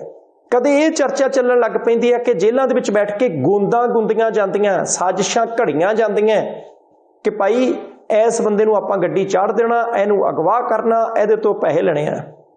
ਹੁਣ ਸੰਧਾਲੀਆ ਸਾਹਿਬ, ਇਹ ਸਾਰਾ ਕੁਝ ਬੰਦ ਕਿੱਦਾਂ ਹੋਣਾ? ਬੰਦ ਕਰਨ ਦਾ ਇੱਕੋ ਤਰੀਕਾ ਨਿਯਮਾਂ ਦੀ ਪਾਲਣਾ। ਨਿਯਮਾਂ ਦੀ ਪਾਲਣਾ ਦਾ ਮਤਲਬ ਕਿ ਮੋਬਾਈਲ ਫੋਨ ਤੇ ਹੋਰ ਉਰਾ-ਪਰਾ ਜਿਹੜਾ ਗੈਰ ਕਾਨੂੰਨੀ ਹੈ ਜੇਲ੍ਹਾਂ ਦੇ ਵਿੱਚ ਜਾਵੇ ਨਾ। ਹੁਣ ਕੇਂਦਰੀ ਜੇਲ੍ਹ ਬਠਿੰਡਾ ਦੇ ਵਿੱਚੋਂ ਜਿਹੜਾ ਅੰਕੜਾ ਹੈ ਕਿ 9 ਸਾਲਾਂ ਦੇ ਵਿੱਚ 335 ਮੋਬਾਈਲ ਫੋਨ ਬਰਾਮਦ ਹੋਏ ਆ 9 ਸਾਲਾਂ 'ਚ। ਹੁਣ ਸੰਧਾਲੀਆ ਸਾਹਿਬ ਤੁਸੀਂ ਦੇਖੋ ਕਿ 335 ਮੋਬਾਈਲ ਫੋਨ ਜਦੋਂ ਜੇਲ੍ਹਾਂ ਦੇ ਵਿੱਚ ਸਰਚ ਕੀਤੀ ਗਈ, ਛਾਪੇਮਾਰੀ ਕੀਤੀ ਗਈ, ਤਾਂ ਇੱਕ ਜੇਲ੍ਹ ਦੇ ਵਿੱਚੋਂ 9 ਸਾਲ 335 ਮੋਬਾਈਲ, ਉਹ 335 ਮੋਬਾਈਲ ਜੇ ਅੰਦਰੋਂ ਲੱਭੇ ਤੇ ਇਹਦਾ ਮਤਲਬ ਅੰਦਰ ਗਏ ਆ। ਜੇ ਅੰਦਰ ਗਏ ਆ ਤਾਂ ਫਿਰ ਕਾਂ ਤਾਂ ਸਿੱਟ ਨਹੀਂ ਗਿਆ, ਕਬੂਤਰ ਦੇ ਹੱਥ ਤਾਂ ਸੁਨੇਹਾ ਭੇਜ ਨਹੀਂ ਦਿੱਤਾ। ਇਹਦਾ ਮਤਲਬ ਹੈ ਕਿ ਕੋਈ ਨਾ ਕੋਈ ਕੜੀ ਕਮਜ਼ੋਰ ਹੈ, ਜਿਹਨੇ ਨਿਯਮ ਦੀ ਪਾਲਣਾ ਕਰਾਉਣੀ ਹੈ, ਜਿਹਨੇ ਕਾਨੂੰਨ ਦੀ ਪਾਲਣਾ ਕਰਾਉਣੀ ਹੈ, ਕੋਈ ਨਾ ਕੋਈ ਕੜੀ ਕਮਜ਼ੋਰ ਹੈਗੀ ਹੈ। 2021 ਦਾ ਸਾਲ ਕਮਾਲ ਦਾ ਸਾਲ ਸੰਧਾਲੀਆ ਸਾਹਿਬ, 92 ਮੋਬਾਈਲ ਫੋਨ ਇੱਕੋ ਸਾਲ 'ਚ ਬਰਾਮਦ ਹੋਏ, 92। ਹੁਣ ਇਹਦਾ ਮਤਲਬ ਹੈ ਕਿ ਹਰ ਇੱਕ ਮਹੀਨੇ ਦੇ ਵਿੱਚ 7, ਇਹਦਾ ਮਤਲਬ ਹੈ ਕਿ ਹਰ ਤੀਸਰੇ ਜਾਂ ਚੌਥੇ ਦਿਨ ਇੱਕ ਮੋਬਾਈਲ ਫੋਨ 2021 ਦੇ ਵਿੱਚ ਬਠਿੰਡੇ ਦੀ ਕੇਂਦਰੀ ਜੇਲ੍ਹ ਦੇ ਵਿੱਚ ਜਾਂਦਾ ਸੀ ਤੇ ਉਹ ਫੜ ਹੋਇਆ। ਤੇ ਸੰਧਾਲੀਆ ਸਾਹਿਬ ਬਾਕੀ ਅੰਦਾਜ਼ਾ ਤੁਸੀਂ ਲਾ ਕੇ ਦੱਸ ਸਕਦੇ ਹੋ, ਤਾਂ ਫੜਿਆਂ ਦੀ ਗਿਣਤੀ ਮੈਂ ਦੱਸ ਰਿਹਾ, ਜਿਹੜਾ ਇੱਧਰ ਉੱਧਰ ਹੋ ਗਿਆ ਵੱਧ ਹੋਣੇ ਆ। ਨਹੀਂ, ਮੈਂ ਅੰਦਾਜ਼ਾ ਲਾਉਂਦਾ ਸੀ ਵੀ ਐਵਰੇਜ 9 ਸਾਲਾਂ ਦੇ ਵੀ ਲਾਈਏ ਤੇ ਤਾਂ ਵੀ 38-39 ਫੋਨ ਹਰੇਕ ਸਾਲ ਦੇ ਬਣਦੇ ਆ, ਤੇ ਬਾਹਰੋਂ ਤੈਂ 36 ਕਰ ਲਈਏ ਤੇ ਵੀ ਐਵਰੇਜ ਹਰੇਕ ਮਹੀਨੇ 'ਚ 3-4, ਯਾਨੀ ਕਿ ਹਫ਼ਤੇ ਦਾ ਇੱਕ ਮੋਬਾਈਲ ਤੇ ਆਉਂਦਾ ਹੀ ਆ ਨਾ ਜੀ ਕਾਬੂ। ਹੁਣ ਜੇ ਇਸ ਹਿਸਾਬ ਨਾਲ ਆਪਾਂ ਗਿਣਤੀ ਲਾਉਂਦੇ ਆ ਵੀ ਇਹ ਫੜੇ ਜਾਣ ਵਾਲੇ ਮੋਬਾਈਲ ਆ, ਤੇ ਇਹ ਗੱਲ ਤੁਹਾਡੀ ਠੀਕ ਆ ਵੀ ਹਰੇਕ ਹਫ਼ਤੇ ਕੋਈ ਬੰਦਾ ਬਾਹਰੋਂ ਮੋਬਾਈਲ ਪਹੁੰਚਾਉਣ ਲਈ ਜਾਂਦਾ, ਤੇ ਹੁਣ ਜੇ ਮੰਨ ਲਓ ਕਿ ਉਹਨੂੰ ਪਤਾ ਲੱਗਾ ਯਾਰ ਪਿਛਲੇ ਹਫ਼ਤੇ ਮੋਬਾਈਲ ਫੜਿਆ ਗਿਆ ਸੀ ਤੇ ਅਗਲੇ ਹਫ਼ਤੇ ਕੋਈ ਲੈ ਕੇ ਜਾਊਗਾ, ਪਰ ਜੇ ਉਹਦੇ ਬਾਵਜੂਦ ਹੀ ਅਗਲਾ ਬੰਦਾ ਜਾ ਰਿਹਾ ਤੇ ਉਹਨੂੰ ਇਹ ਪਤਾ ਹੋਊਗਾ ਨਾ ਕਿ ਅੱਛਾ ਇੱਕ ਫੜਿਆ ਗਿਆ, 3 ਤੇ ਲਾਂਗੇ। ਮੈਂ ਨਹੀਂ ਕਹਿੰਦਾ 3 ਲਾਂਗੇ, 4 ਲਾਂਗੇ, 5 ਲਾਂਗੇ, ਪਰ ਸਿਰਫ ਇੱਕ ਵੈਸੇ ਗੱਲ ਕਰਦੇ ਆ ਵੀ ਜੇ 9 ਸਾਲ ਦਾ ਸਮਾਂ ਲੰਘ ਗਿਆ ਤੇ ਉਹਦੇ ਬਾਵਜੂਦ ਵੀ ਮੋਬਾਈਲ ਜਿਹੜਾ ਉਹ ਅੰਦਰ ਜਾ ਰਿਹਾ, ਅੰਦਰੋਂ ਫੜਿਆ ਜਾ ਰਿਹਾ, ਤੇ ਇੱਕ ਫੜੇ ਜਾਣ ਦੇ ਬਾਵਜੂਦ ਵੀ ਫਿਰ ਦੂਸਰੇ ਦੀ ਟਰਾਈ ਹੁੰਦੀ, ਫਿਰ ਤੀਸਰੇ ਦੀ ਟਰਾਈ ਹੁੰਦੀ ਹੈ, ਯਾਨੀ ਕਿ ਹਰੇਕ ਹਫ਼ਤਾਵਾਰੀ ਪ੍ਰੋਗਰਾਮ ਹੀ ਹੋ ਗਿਆ ਨਾ। ਆਪਾਂ ਤਾਂ ਜਿਹਦਾ ਰੋਜ਼ ਪ੍ਰੋਗਰਾਮ ਕਰਦੇ ਆ, ਅਗਲੇ ਹਫ਼ਤਾਵਾਰੀ ਪ੍ਰੋਗਰਾਮ ਕਰਦੇ ਗੂਗਲ ਨੇ ਫੜਿਆ ਗਿਆ, ਫਿਰ ਕੀ ਹੋ ਗਿਆ, ਆਪਣਾ ਇੰਨੇ ਲਾਂਗੇ, ਇੱਕ ਦਾ ਕੋਈ ਏਦਾਂ ਹੋ ਗਿਆ। ਸੋ ਇਹਦੇ ਤੇ ਜ਼ਰੂਰ ਵਾਕਿਆ ਧਿਆਨ ਦੇਣ ਦੀ ਲੋੜ ਹੈ ਕਿ ਇਹਦੇ ਚੋਂ ਹੁਣ ਕਿਸੇ ਨੂੰ ਲੱਗਦਾ ਹੋਵੇ ਯਾਰ ਮੋਬਾਈਲ ਫੜੇਗਾ ਕਿੱਡੀ ਗੱਲ ਹੈ, ਗੱਲ ਕੋਈ ਹੋਰ ਖਬਰ ਕਰ ਲਓ, ਇਹਨੂੰ ਥੋੜਾ ਜਿਹਾ ਮੈਂ ਹੋਰ ਤਰ੍ਹਾਂ ਜੋੜਾਂ। ਮੋਬਾਈਲ ਫੜਿਆ ਗਿਆ, ਪਿਛਲੇ ਦਿਨ ਅਸੀਂ ਉਹ ਖਬਰਾਂ ਸੁਣੀਆਂ ਸੀ ਕਿ ਫਲਾਨੇ ਜੀ ਬੰਦਰਗਾਹ ਤੋਂ ਇੰਨਾ ਸੌਦਾ ਫੜਿਆ ਗਿਆ, ਉਹ ਪਤਾ ਨਹੀਂ ਕਿਸੇ ਨੇ ਕਿੱਥੋਂ ਭੇਜਿਆ ਸੀ, ਤੇ ਫਿਰ ਘੁੰਮਦੀ ਤਾਰ ਜੁੜੀ ਵੀ ਉਹਦਾ ਆਰਡਰ ਇੱਕ ਜੇਲ੍ਹ ਚੋਂ ਫੋਨ ਤੇ ਕੀਤਾ ਗਿਆ ਸੀ। ਹੁਣ ਇੱਕ ਜੇਲ੍ਹ 'ਚ ਬੈਠਾ ਬੰਦਾ ਵਿਦੇਸ਼ਾਂ ਤੱਕ ਫੋਨ ਕਰਕੇ ਸਮਾਨ ਵਿਦੇਸ਼ਾਂ ਤੋਂ ਦੇਸ਼ 'ਚ ਮੰਗਾ ਕੇ, ਦੇਸ਼ 'ਚੋਂ ਸਟੇਟ 'ਚ ਮੰਗਾ ਕੇ ਉਹ ਵੇਚ ਵੱਟ ਵੀ ਲਵੇ, ਤੇ ਫਿਰ ਉਹਦੇ ਤੋਂ ਖਤਰਨਾਕ ਕੀ ਚੀਜ਼ ਹੋ ਸਕਦੀ। ਬੰਦਾ ਦਾ ਕਾਬੂ ਤਾਂ ਇਸੇ ਕਰਕੇ ਕੀਤਾ ਵੀ ਯਾਰ ਇਹ ਮਾੜੇ ਕੰਮ ਕਰਦਾ, ਤੇ ਜੇ ਉਹਨੇ ਅੰਦਰ ਬਹਿ ਕੇ ਵੀ ਕਰੀ ਜਾਣੇ ਆ ਤੇ ਫਿਰ ਉਹਨੂੰ ਅੰਦਰ ਰੱਖਣ ਦਾ ਫਾਇਦਾ ਕੀ। ਸੋ ਇਸ ਕਰਕੇ ਜੇ ਕਿਸੇ ਨੂੰ ਇਹ ਲੱਗਦਾ ਵੀ ਯਾਰ ਇਹ ਨਾਰਮਲ ਗੱਲ, ਇਹ ਨਾਰਮਲ ਗੱਲ ਹੈ ਨਹੀਂ। ਮੈਨੂੰ ਚੇਤੇ ਆਉਂਦਾ WhatsApp ਕਿ ਇਹ ਪਿਛਲੀ ਸਰਕਾਰ, ਕਾਂਗਰਸ ਸਰਕਾਰ ਵੇਲੇ ਮੇਰਾ ਖਿਆਲ ਜਦੋਂ ਰੰਧਾਵਾ ਸਾਹਿਬ ਕੋਲੇ ਜੇਲ੍ਹ ਦਾ ਮਹਿਕਮਾ ਸੀ, ਉਦੋਂ ਉਹਨਾਂ ਨੇ ਜ਼ਿਕਰ ਵੀ ਕੀਤਾ ਸੀ ਵੀ ਸ਼ਾਇਦ ਆਪਾਂ ਹੁਣ ਇਹ ਸਾਰੇ ਕੁਝ ਨੂੰ ਰੋਕਣ ਦੇ ਲਈ ਜੀ ਪੈਰਾਮਿਲਟਰੀ ਫੋਰਸਿਸ ਜਿਹੜੀਆਂ ਨੇ ਉਹਨਾਂ ਦਾ ਸਹਾਰਾ ਲਵਾਂਗੇ। ਉਦੋਂ ਬੜੀ ਚਰਚਾ ਚੱਲੀ ਇਸ ਚੀਜ਼ ਦੀ, ਯਾਰ ਵੀ ਹੁਣ ਪੰਜਾਬ ਫੋਰਸ ਦੀ, ਪੰਜਾਬ ਦੀ ਜਿਹੜੀ ਪੁਲਿਸ ਹੈ ਜਾਂ ਜਿਹੜੀ ਜੇਲ੍ਹਾਂ ਵਾਲੀ ਪੁਲਿਸ ਹੈ, ਉਹ ਯਾਰ ਹੁਣ ਵੀ ਰਾਖੀ ਵੀ ਨਹੀਂ ਕਰਨ ਜੋਗੀ, ਵੀ ਆਪਾਂ ਨੂੰ ਉਹਦੇ ਲਈ ਬੰਦੇ ਬਾਹਰੋਂ ਚਾਹੀਦੇ। ਉਹ ਮੈਨੂੰ ਲੱਗਦਾ ਹੁੰਦਾ ਵੀ ਚਲੋ ਜੇ ਰਾਖੀ ਨਹੀਂ ਕਰਨ ਜੋਗੀ ਹੋਊਗੀ ਜਾਂ ਉਹਨੂੰ ਜਾਪਿਆ ਹੋਊ ਵੀ ਹਾਲਾਤ ਜ਼ਿਆਦਾ ਵਿਗੜਦੇ ਨੇ ਤਾਂ ਹੀ ਉਹ ਇੱਥੋਂ ਤੱਕ ਪਹੁੰਚੇ, ਪਰ ਜੇ ਉਹਦੇ ਬਾਵਜੂਦ ਵੀ ਸਾਰਾ ਕੁਝ ਐਜ਼ ਇਟ ਇਜ਼ ਹੀ ਚੱਲੀ ਚੁੱਲੀ ਜਾ ਰਿਹਾ ਹੈ, ਤੇ ਮੈਨੂੰ ਲੱਗਦਾ ਵੀ ਸਿਰ ਜੋੜ ਕੇ ਬਹਿਣ ਦੀ ਲੋੜ ਆ। ਇਹ ਕਿਤੇ ਨਾ ਕਿਤੇ ਇੱਕ ਐਸੀ ਚੀਜ਼ ਆ ਵੀ ਬਰੂਦ ਦੇ ਕੋਲ ਆ ਗਿਆ, ਤੇ ਬਰੂਦ ਉਹੀ ਹੈ ਜਿਹੜੇ ਤੁਸੀਂ ਆਪਣੇ ਨੂੰ ਕਹਿੰਦੇ ਵੀ ਅਸੀਂ ਬਾਹਰੋਂ ਇਕੱਠਾ ਕਰਕੇ ਤੇ ਅੰਦਰ ਇਕੱਠਾ ਕਰ ਲਿਆ, ਹੁਣ ਇਹ ਖਤਰੇ ਤੋਂ ਬਾਹਰ ਆ, ਤੇ ਖਤਰਾ ਜਿਹੜਾ ਹੈ ਉਹ ਇੱਕ ਮੋਬਾਈਲ ਰੂਪ ਦੇ ਵਿੱਚ, ਚੰਗਿਆੜੀ ਦੇ ਰੂਪ 'ਚ ਉਹਨਾਂ ਤੱਕ ਪਹੁੰਚ ਜਾਵੇ, ਤੇ ਫਟੂਗਾ ਤਾਂ ਸਹੀ ਨਾ। ਇਹਦੇ ਵਿੱਚ ਕੋਈ ਦੋ ਰਾਏ ਨਹੀਂ ਸੰਧਾਲੀਆ ਸਾਹਿਬ, ਗੱਲ ਤੁਹਾਡੀ ਠੀਕ ਹੈ ਤੇ ਅਸੀਂ ਉਮੀਦ ਕਰਦੇ ਹਾਂ ਕਿ ਭਾਈ ਅੱਗੋਂ ਤੋਂ ਸਾਰੀਆਂ ਸਥਿਤੀਆਂ ਜਿਹੜੀਆਂ ਉਹ ਦਰੁਸਤ ਹੋ ਜਾਣ। ਤੇ ਤੱਤੀਆਂ ਖਬਰਾਂ ਚੱਲੀਆਂ ਸੰਧਾਲੀਆ ਸਾਹਿਬ, ਰਾਜਪਾਲ ਪੰਜਾਬ ਬਨਵਾਰੀ ਲਾਲ ਪੁਰੋਹਿਤ ਸਾਹਿਬ ਨੇ ਆ ਕਹਿ ਦਿੱਤਾ, ਹੁਣ ਦੇਖਦੇ ਹਾਂ ਸਰਕਾਰ ਕੀ ਕਰੂ। ਸਰਕਾਰ ਵੱਲੋਂ ਮੁੱਖ ਮੰਤਰੀ ਸਾਹਿਬ ਨੇ ਪ੍ਰੈਸ ਕਾਨਫਰੰਸ ਕਰਕੇ ਰਾਜਪਾਲ ਸਾਹਿਬ ਨੂੰ ਮੋੜਵਾਂ ਜਵਾਬ ਦਿੱਤਾ। ਹੁਣ ਦੇਖਦੇ ਹਾਂ ਰਾਜਪਾਲ ਸਾਹਿਬ ਕੀ ਕਰਨਗੇ। ਆਪਾਂ ਉਦੋਂ ਵੀ ਬਾਰ-ਬਾਰ ਬੇਨਤੀ ਕਰਦੇ ਸੀ ਕਿ ਭਾਵੇਂ ਵਿਧਾਨ ਸਭਾ ਦੇ ਸੈਸ਼ਨ ਦਾ ਮੁੱਦਾ, ਭਾਵੇਂ 4 ਪਾਸ ਕੀਤੇ ਗਏ ਮਤਿਆਂ ਦਾ ਮੁੱਦਾ, ਭਾਵੇਂ ਰਾਜਪਾਲ ਸਾਹਿਬ ਦੀਆਂ ਚਿੱਠੀਆਂ ਦੇ ਜਵਾਬ ਦਾ ਮੁੱਦਾ, ਭਾਵੇਂ ਪੰਜਾਬ ਦੇ ਵਿੱਚ ਨਸ਼ਿਆਂ ਦਾ ਮੁੱਦਾ, ਭਾਵੇਂ ਹੜ੍ਹਾਂ ਕਰਕੇ ਹੋਈ ਤਬਾਹੀ ਦਾ ਮੁੱਦਾ, ਕਿ ਸਾਡੇ ਦੇਸ਼ ਦੇ ਵਿੱਚ ਜਿੰਨੀਆਂ ਵੀ ਤਾਕਤਾਂ ਪਾਵਰ ਦੇ ਵਿੱਚ ਨੇ, ਤਾਕਤ ਦੇ ਵਿੱਚ ਨੇ, ਸੱਤਾ ਦੇ ਵਿੱਚ ਨੇ, ਕੁਰਸੀ ਤੇ ਬੈਠੀਆਂ ਨੇ, ਜਿਨ੍ਹਾਂ ਦਾ ਕਲਮ ਨੇ ਕੰਮ ਚਲਾਉਣਾ ਹੈ, ਕਿ ਉਹ ਸਾਰੇ ਸੇਮ ਪਲੇਟਫਾਰਮ ਤੇ ਚਾਹੀਦੇ ਆ, ਚਾਹੇ ਉਹਨਾਂ ਦੀ ਸਿਆਸੀ ਪਾਰਟੀ ਕੋਈ ਵੀ ਕਿਉਂ ਨਾ ਹੋਵੇ। ਰਾਜਸੀ ਤੌਰ ਦੇ ਉੱਤੇ ਦੁਸ਼ਮਣੀਆਂ ਹੋਣ ਇੱਕ ਅੱਡ ਗੱਲ ਹੈ, ਪਰ ਹਰ ਮੌਕੇ ਦੇ ਉੱਤੇ ਜਿੱਥੇ ਡਿਵੈਲਪਮੈਂਟ ਦੀ ਗੱਲ ਹੈ, ਜਿੱਥੇ ਸਾਡੇ ਦੇਸ਼ ਦੇ ਫੰਡਾਂ ਦੇ ਖਰਚਣ ਦੀ ਗੱਲ ਹੈ, ਉੱਥੇ ਇਕਮੁੱਠ ਹੋਣਾ ਚਾਹੀਦਾ। ਪਰ ਲੱਗਦਾ ਸੀ ਕਿ ਕੇਂਦਰ ਤੇ ਸੂਬੇ ਦੇ ਸੰਬੰਧ ਬਹੁਤੇ ਠੀਕ ਨਹੀਂ, ਰਾਜਪਾਲ ਤੇ ਮੁੱਖ ਮੰਤਰੀ ਦੇ ਸੰਬੰਧ ਠੀਕ ਨਹੀਂ, ਪਿਸਣਾ ਪੰਜਾਬ ਦੇ ਆਮ ਲੋਕਾਂ ਨੇ ਸੀ। ਹੜ੍ਹ ਆਏ, ਨੁਕਸਾਨ ਹੋਇਆ, ਪੰਜਾਬ ਦੇ ਕਿਸਾਨਾਂ ਫਸਲ ਬੀਜੀ ਸੀ, ਫਸਲ ਖਰਾਬ ਹੋ ਗਈ, ਲੱਖਾਂ ਏਕੜ। ਪੰਜਾਬ ਦੇ ਮੁੱਖ ਮੰਤਰੀ ਸਾਹਿਬ ਨੇ ਚਿੱਠੀ ਲਿਖਤੀ ਕੇਂਦਰ ਸਰਕਾਰ ਨੂੰ ਕਿ ਸਾਡੇ ਕੋਲੇ ਫੰਡ ਹੈਗੇ ਨੇ, ਆਫਤ ਪ੍ਰਬੰਧਨ ਫੰਡ, ਕਿ ਜੇ ਕੋਈ ਕੁਦਰਤੀ ਆਫਤ ਆਉਂਦੀ ਹੈ, ਜੇ ਕੁਦਰਤੀ ਆਫਤ ਆਉਂਦੀ ਹੈ ਤੇ ਆਹ ਪੈਸੇ ਵਰਤੇ ਜਾ ਸਕਦੇ ਆ, ਤੇ ਤੁਸੀਂ ਸਾਨੂੰ ਮਾੜੀ ਜਿਹੀ ਢਿੱਲ ਦੇ ਦਿਓ। ਢਿੱਲ ਕਿਉਂ ਮੰਗੀ ਸੀ? ਇੱਕ ਢਿੱਲ ਇਹ ਮੰਗੀ ਗਈ ਸੀ ਕਿ ਇਹ ਜਿਹੜਾ ਆਫਤ ਪ੍ਰਬੰਧਨ ਫੰਡ ਹੈ ਨਾ ਸੰਧਾਲੀਆ ਸਾਹਿਬ, ਕਿਤੇ ਵੀ ਵਰਤਿਆ ਨਹੀਂ ਜਾ ਸਕਦਾ।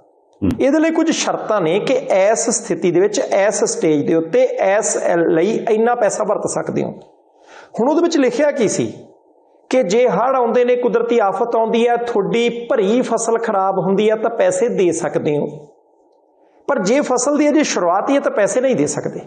ਤੇ ਪੰਜਾਬ ਦੇ ਵਿੱਚ ਤਾਂ ਅਜੇ ਝੋਨਾ ਲੱਗਾ ਹੀ ਸੀ, ਹਜੇ ਝੋਨਾ ਪੱਕਣ ਵਾਲਾ ਨਹੀਂ ਸੀ, ਹਜੇ ਝੋਨਾ ਨਿਸਰਿਆ ਨਹੀਂ ਸੀ, ਅਜੇ ਝੋਨਾ ਲਾਉਣ ਦਾ ਵਕਤ ਵੀ ਚੱਲ ਰਿਹਾ ਸੀ।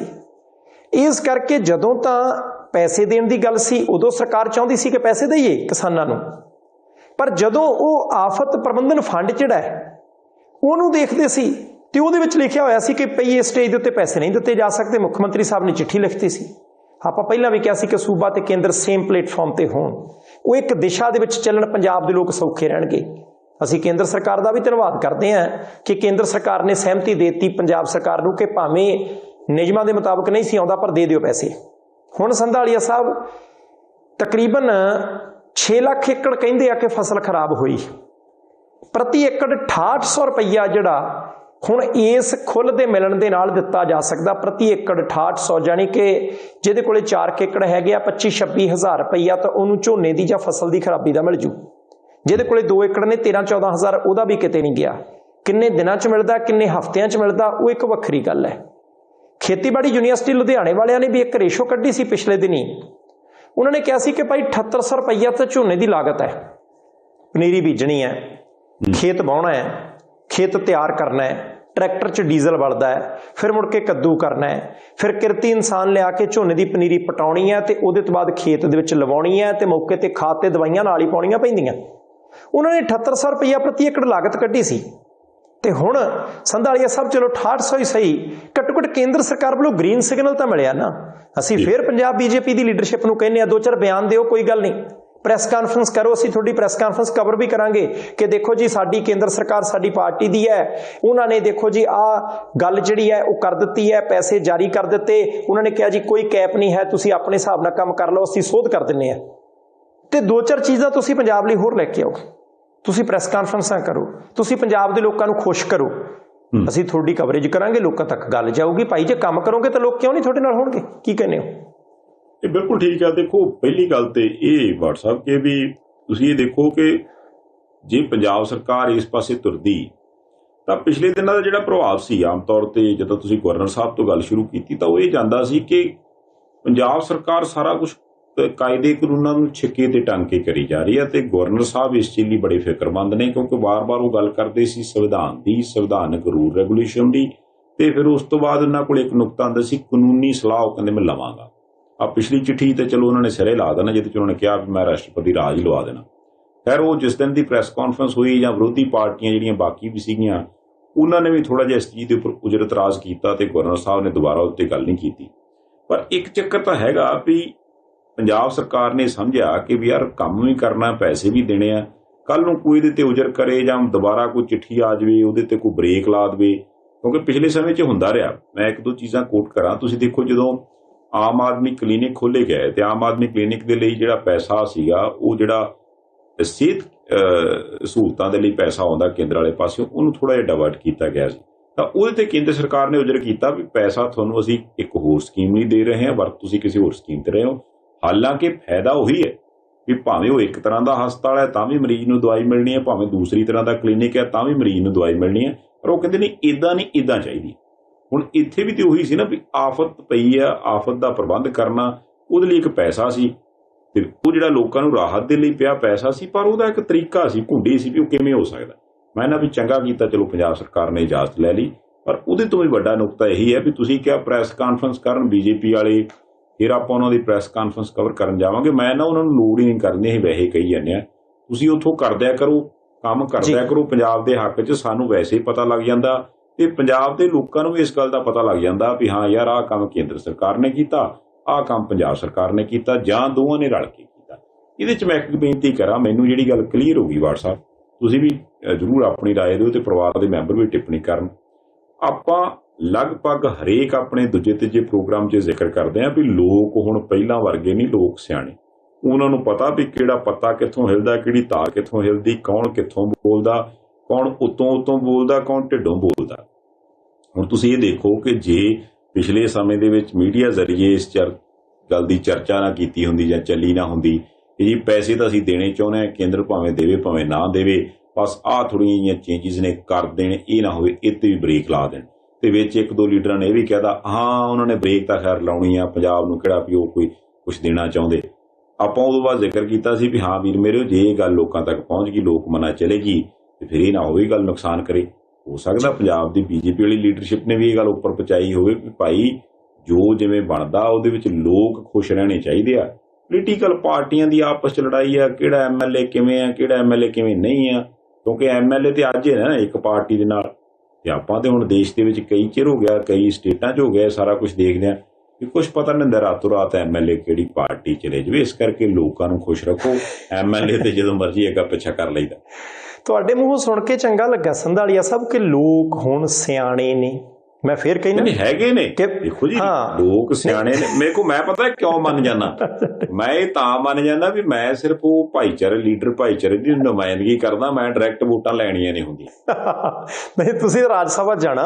ਚਲੋ ਸੰਧਾਲੀਆ ਸਾਹਿਬ ਗੱਲ ਪਤਾ ਕੀ ਹੈ, ਜੇ ਜੋਧਪੁਰ ਵਾਲੇ ਸਰਬਸੰਮਤੀ ਨਾਲ ਸਰਪੰਚ ਚੁਣ ਸਕਦੇ ਆ, ਜੇ ਜੰਗੀਆਣਾ ਵਾਲੇ ਜਿਹੜੇ ਆ ਉਹ ਨਸ਼ਾ ਵਿਰੋਧੀ ਕਮੇਟੀ ਬਣਾ ਕੇ ਸਾਰੇ ਪਿੰਡ ਦੇ ਸਹਿਯੋਗ ਨਾਲ ਸਿਆਸੀ ਬਖਰੇਵੇਂ ਭੁਲਾ ਕੇ 12-12 ਘੰਟੇ ਦੀ ਡਿਊਟੀ ਲਾ ਕੇ ਨਸ਼ਾ ਤਸਕਰਾਂ ਨੂੰ ਰੋਕ ਸਕਦੇ ਆ, ਤੇ ਜੇ ਹੜ੍ਹਾਂ ਦੇ ਵਿੱਚ ਲੋਕ ਇੱਕ ਦੂਸਰੇ ਦੀ ਮਦਦ ਕਰ ਸਕਦੇ ਆ, ਜੇ ਕਿਸਾਨ ਅੰਦੋਲਨ ਜਿੱਤ ਸਕਦੇ ਆ, ਤਾਂ ਫਿਰ ਸਿਆਣੇ ਹੀ ਨੇ ਭਾਈ। ਇਸ ਕਰਕੇ ਤੁਸੀਂ ਕੰਮ ਕਰੋ, ਪੰਜਾਬ ਦੇ ਲੋਕ ਸਾਥ ਦੇਣਗੇ ਤੁਹਾਡਾ, ਇਹਦੇ ਵਿੱਚ ਕੋਈ ਦੋ ਰਾਏ ਨਹੀਂ। ਤੇ ਸੰਧਾਲੀਆ ਸਾਹਿਬ ਮੈਨੂੰ ਚੀਨ ਨਿਹਰਾ ਤੁਹਾਡੇ ਵਰਗਾ ਲੱਗਦਾ।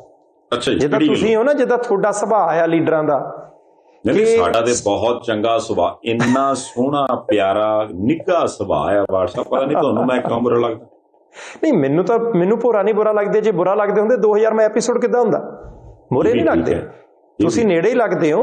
ਹੁਣ ਚੀਨ ਨੇ ਕੀਤਾ ਕਿ ਜਿੱਦਾਂ ਆਮ ਤੌਰ ਦੇ ਉੱਤੇ ਲੀਡਰ ਆਉਂਦੇ ਹੁੰਦੇ ਆ, ਮੈਂ 5 ਲੱਖ ਰੁਪਈਏ ਦਾ ਚੈੱਕ ਦੇ ਕੇ ਜਾ ਰਿਹਾ, ਇਸ ਪਿੰਡ ਦੇ ਲੋਕਾਂ ਨਾਲ ਮੇਰਾ ਪਿਆਰ ਬੜਾ ਹੈ, ਆ ਬੈਠੇ ਨੇ ਸਰਦਾਰ ਸਾਹਿਬ, ਬੈਠੇ ਨੇ ਪੰਡਤ ਜੀ, ਬੈਠੇ ਨੇ ਖਾਨ ਸਾਹਿਬ, ਇਹਨਾਂ ਨੂੰ ਪਤਾ ਹੈ ਕਿ ਕਿੰਨੇ ਪੁਰਾਣੇ ਸਾਡੇ ਰਿਸ਼ਤੇ ਨੇ, ਇਹ ਹੋਰ ਵੀ ਕਹਿਣਗੇ ਜਿੱਥੇ ਮੇਰੀ ਸੇਵਾ ਲਾਉਣਗੇ, ਜਿੰਨੀ ਮੇਰੀ ਸੇਵਾ ਲਾਉਣਗੇ, ਦਿਨ ਰਾਤ ਦਰਵਾਜ਼ੇ ਖੁੱਲੇ ਆ। ਚੈੱਕ ਉਹ ਵੀ ਬਾਉਂਸ ਹੋ ਜਾਂਦਾ, ਕਈ ਵਾਰੀ ਚੈੱਕ ਮਿਲਦਾ ਹੀ ਨਹੀਂ, ਕਈ ਵਾਰੀ ਚੈੱਕ ਦੇ ਉੱਤੇ ਸਾਈਨ ਹੀ ਉਸ ਤਰ੍ਹਾਂ ਦੇ ਹੁੰਦੇ ਆ।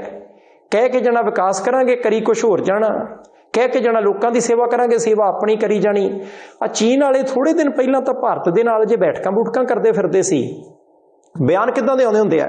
ਹੁਣ ਨਾ ਅਸੀਂ ਸਰਹੱਦੀ ਝਗੜਾ ਸੁਲਝਾਉਣ ਦੇ ਲਈ ਤਤਪਰ ਹਾਂ, ਅਸੀਂ ਚਾਹੁੰਦੇ ਹਾਂ ਕਿ ਭਾਰਤ ਦੇ ਨਾਲ ਸਾਡੇ ਸੰਬੰਧ ਵਧੀਆ ਰਹਿਣ।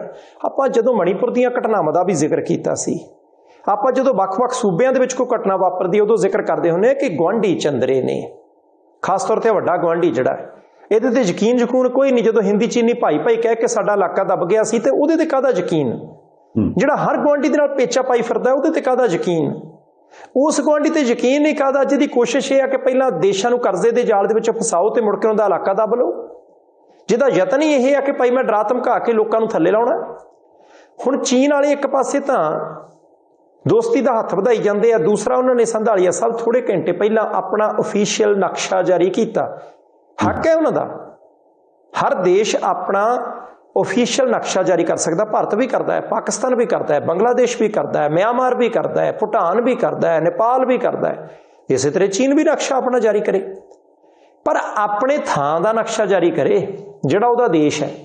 ਹੁਣ ਨਵਾਂ ਜਿਹੜਾ ਅਫੀਸ਼ੀਅਲ ਨਕਸ਼ਾ ਜਾਰੀ ਕੀਤਾ, ਉਹਦੇ ਵਿੱਚ ਵੀ ਸਿੱਧੇ ਤੌਰ ਦੇ ਉੱਤੇ ਇਹ ਕਹਿ ਦਿੱਤਾ ਗਿਆ ਕਿ ਭਾਈ ਅਰੁਣਾਚਲ ਪ੍ਰਦੇਸ਼ ਦਾ ਇੱਕ ਵੱਡਾ ਹਿੱਸਾ ਸਾਡਾ ਹੈ।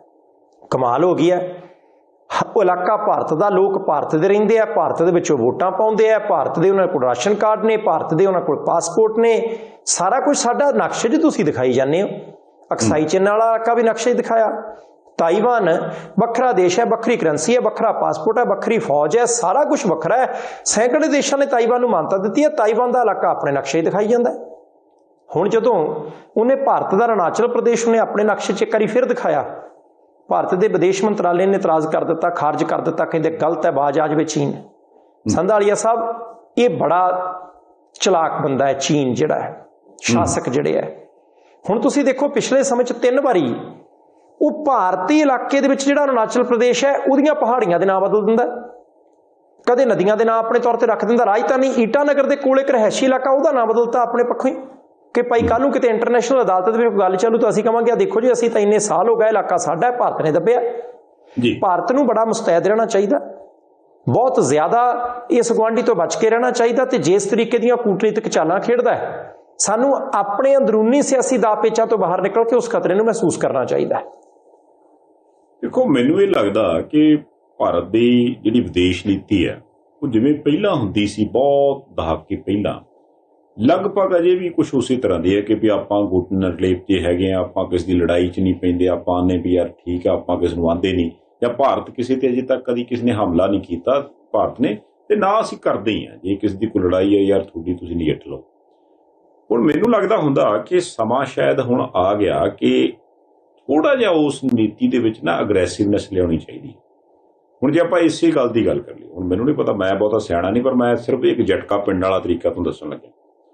ਹੁਣ ਤੁਸੀਂ ਇਹ ਦੇਖੋ ਵੀ ਮੰਨ ਲਓ ਚਾਈਨਾ ਵਾਲੇ ਆ ਜੀ, ਉਹਨਾਂ ਨੇ ਉੱਥੇ ਹੋ ਸਕਦਾ ਕੋਈ ਉਹਨਾਂ ਦੇ ਵੱਡੇ ਪ੍ਰਸ਼ਾਸਕਾਂ ਨੂੰ ਖੁਸ਼ ਕਰਨ ਦੇ ਲਈ ਉੱਥੇ ਕਿਸੇ ਵੀ ABCD ਅਫਸਰ ਨੇ ਸੋਚਿਆ ਵੀ ਯਾਰ ਨਕਸ਼ੇ ਦੇ ਵਿੱਚ ਨਾ ਅਰੁਣਾਚਲ ਪ੍ਰਦੇਸ਼ ਨੂੰ ਆਪਣਾ ਲਿਖੀਏ, ਫਿਰ ਰੱਖੀਏ ਜਾ ਕੇ ਲੀਡਰਾਂ ਦੇ ਅੱਗੇ, ਉਹ ਕਹਿਣ ਅਸ਼ਕੇ ਜਵਾਨਾ ਸਦਕੇ ਤੇਰੇ, ਆਹ ਕੀਤੀ ਉਸ ਤੋਂ ਕਮਾਲ ਦੀ ਗੱਲ, ਇਹ ਤੇ ਇਲਾਕਾ ਹੀ ਆਪਣਾ, ਕੋਈ ਗੱਲ ਨਹੀਂ, ਅੱਜ ਭਾਵੇਂ ਭਾਰਤ ਨੂੰ ਆਂਦਾ ਆਪਣਾ, ਆਪਾਂ ਦੱਬ ਲੈਣਾ। ਇੰਨਾ ਕੰਮ ਕੀ ਗੱਲ ਭਾਰਤ ਨਹੀਂ ਕਰ ਸਕਦਾ? 5-4 ਪਹਾੜੀਆਂ ਇਧਰਲੇ ਪਾਸਿਓਂ ਚਾਈਨਾ ਦੇ, ਉਹਨੂੰ ਲਿਖ ਜਾਓ ਵੀ ਇਹ ਤਾਂ ਭਾਈ ਸਾਹਿਬ ਤੁਸੀਂ ਦੇਖੋ ਭਾਰਤ ਦੇ ਵਿੱਚ ਕਿੰਨੇ ਆਪਾਂ ਸਟੇਟਾਂ ਦੇ ਹੋਰਨਾਂ ਚੀਜ਼ਾਂ ਦੇ ਆਪਾਂ ਨਾਂ ਬਦਲਦੇ। ਈਵਨ ਆਪਾਂ ਜਿੱਥੇ ਜਾ ਕੇ ਚੰਦਰਮਾ ਦੇ ਉੱਪਰ ਆਪਣਾ ਉਹ ਵਿਕਰਮ ਲੈਂਡਰ ਜਿਹਾ ਉਤਰਿਆ, ਉਸ ਜਗ੍ਹਾ ਦਾ ਨਾਮ ਹੀ ਆਪਾਂ ਰੱਖ ਲਿਆ ਵੀ ਇਹਦਾ ਨਾਂ ਹੁਣ ਫਲਾਨਾ ਹੋਊਗਾ। ਵੀ ਇੱਥੇ ਆਹ ਹਿਮਾਲਿਆ ਤੋਂ ਪਰਲੇ ਪਾਸੇ ਕੀ ਗੱਲ ਆਪਾਂ ਕੋਲ ਨਾਂ ਲਿਆ ਜਾਂਦਾ ਵੀ ਇੱਧਰ ਜੀ ਤੇ ਆਹ ਜਿਹੜੀ ਫਲਾਨੀ ਪਹਾੜੀ ਹੈ ਜੀ, ਇਹ ਤਾਂ ਹੈ ਹੀ ਫਲਾਨੀ। ਉਹਦੇ ਨਾਲ ਵੈਸੇ ਕੋਈ ABCD ਜੀ ਕਹਾਣੀ ਜੋੜ ਕੇ ਜੀ ਉਹ ਤਾਂ ਜੀ ਫਲਾਨੀ ਇੱਧਰੋਂ ਹੁੰਦੀ ਸੀ, ਇਸ ਚੀਜ਼ ਨਾਲ ਇੱਧਰੋਂ ਤਾਰ ਜੁੜਦੀ ਸੀ, ਇਹ ਹਿੱਸਾ ਸਾਡਾ ਬਣਦਾ। ਇੱਕ ਅੱਧੀ ਕੋਈ ਹੋਰ ਕਿਸੇ ਮੁਲਕ ਨਾਲ ਕਹਾਣੀ ਜੀ ਪਾ ਛੱਡੋ। ਜੇ ਇਹੋ ਹੀ ਕੰਮ ਕਰਨਾ ਤੇ ਮੰਨ ਲਓ ਕੱਲ ਨੂੰ UN 'ਚ ਅਦਾਲਤ ਦੇ ਵਿੱਚ ਲੜਾਈ ਹੋਈ, ਉਹ ਅਗਲੇ ਕਹਿਣ ਜੀ ਆਹ ਦੇਖੋ ਜੀ 10 ਫਾਈਲਾਂ ਜੀ ਸਾਡਾ ਭਾਰਤ ਦੇ ਕੋਲ ਥਾਂ ਬਣਦਾ, 15 ਫਾਈਲਾਂ ਲੈ ਕੇ ਤੁਸੀਂ ਚਲੇ ਜਾਓ। ਕਹਿੰਦਾ ਸਾਡਾ ਕਿਉਂ ਨਹੀਂ ਬਣਦਾ, ਸਾਡਾ ਤਾਂ ਇਹਦੇ ਵੀ ਬਣਦਾ ਥਾਂ। ਇਹ ਮੈਂ ਤਾਂ ਪਿੰਡ ਵਾਲੀ ਉਦਾਹਰਨ ਦਿੱਤੀ ਜਦੋਂ ਕਿਤੇ ਜ਼ਮੀਨ ਦਾ ਝਗੜਾ ਹੋਵੇ ਨਾ, ਨਹੀਂ ਸਹੀ ਗੱਲ ਟਿੱਪਣੀ ਕਰਨ ਆਪਣੇ ਪਰਿਵਾਰ ਦੇ ਮੈਂਬਰ, ਝਗੜੇ ਵਾਲੀ ਗੱਲ ਹੋਵੇ, ਉਧਰੋਂ ਹੁੰਦਾ ਵੀ ਉਹ ਦੇਖੋ ਜੀ ਇੱਧਰੋਂ ਸਾਡਾ ਇਹਦਾ 3 ਮਰਲੇ ਥਾਂ ਬਣਦਾ, ਉਧਰ ਦੂਸਰੇ ਪਾਸੇ ਵੀ ਉਹਨੇ ਕੱਢਿਆ ਦੇ ਕਹਿੰਦੇ ਇਹਨਾਂ ਦਾ 3 ਮਰਲੇ ਐਵੇਂ ਲਿਆ ਜਾ, ਕਹਿੰਦੇ ਸਾਡਾ ਤੇ ਪੂਰਾ ਕਨਾਲ ਥਾਂ ਨਿਕਲਦਾ ਜੀ, ਉਹਦੇ ਵਿੱਚੋਂ 3 ਮਰਲੇ ਲੈ ਲੈਣ, ਪਹਿਲਾਂ ਸਾਡਾ ਤੇ ਕਨਾਲ ਦੀ ਵੱਟ ਪਵਾ ਕੇ ਦੇਣ ਨਾ, ਉਹ ਭਾਵੇਂ ਤੁਸੀਂ ਪੰਚਾਇਤ 'ਚ ਬਹਾ ਲਓ, ਭਾਵੇਂ ਤੁਸੀਂ ਥਾਣੇ 'ਚ ਬਹਾ ਲਓ, ਅਖੀਰ ਹੋਣਾ ਤੇ ਰਾਜੀਨਾਮਾ ਹੀ। ਤੇ ਜੇ ਅਗਲਾ ਬੰਦਾ ਹੁਣ ਇਹੋ ਜਿਹੀਆਂ ਘੁੰਤਰਾਂ ਕਰ, ਮੈਂ ਨਹੀਂ ਆਂਦਾ ਵੀ ਹੁਣ ਤੋਪਾਂ ਲੈ ਕੇ ਨਾ ਅਗ ਲਿਆਏ ਨਾ ਆਪਾਂ ਚੱਲੇ, ਜੇ ਕਾਗਜ਼ੀ ਕਾਰਵਾਈ ਕਰਨੀ ਤੇ ਫਿਰ ਆਪਾਂ ਉਹ ਕਰੀ ਜਾਣੇ, ਕੀ ਫਰਕ ਪੈਂਦਾ ਉਹਦੇ 'ਚ?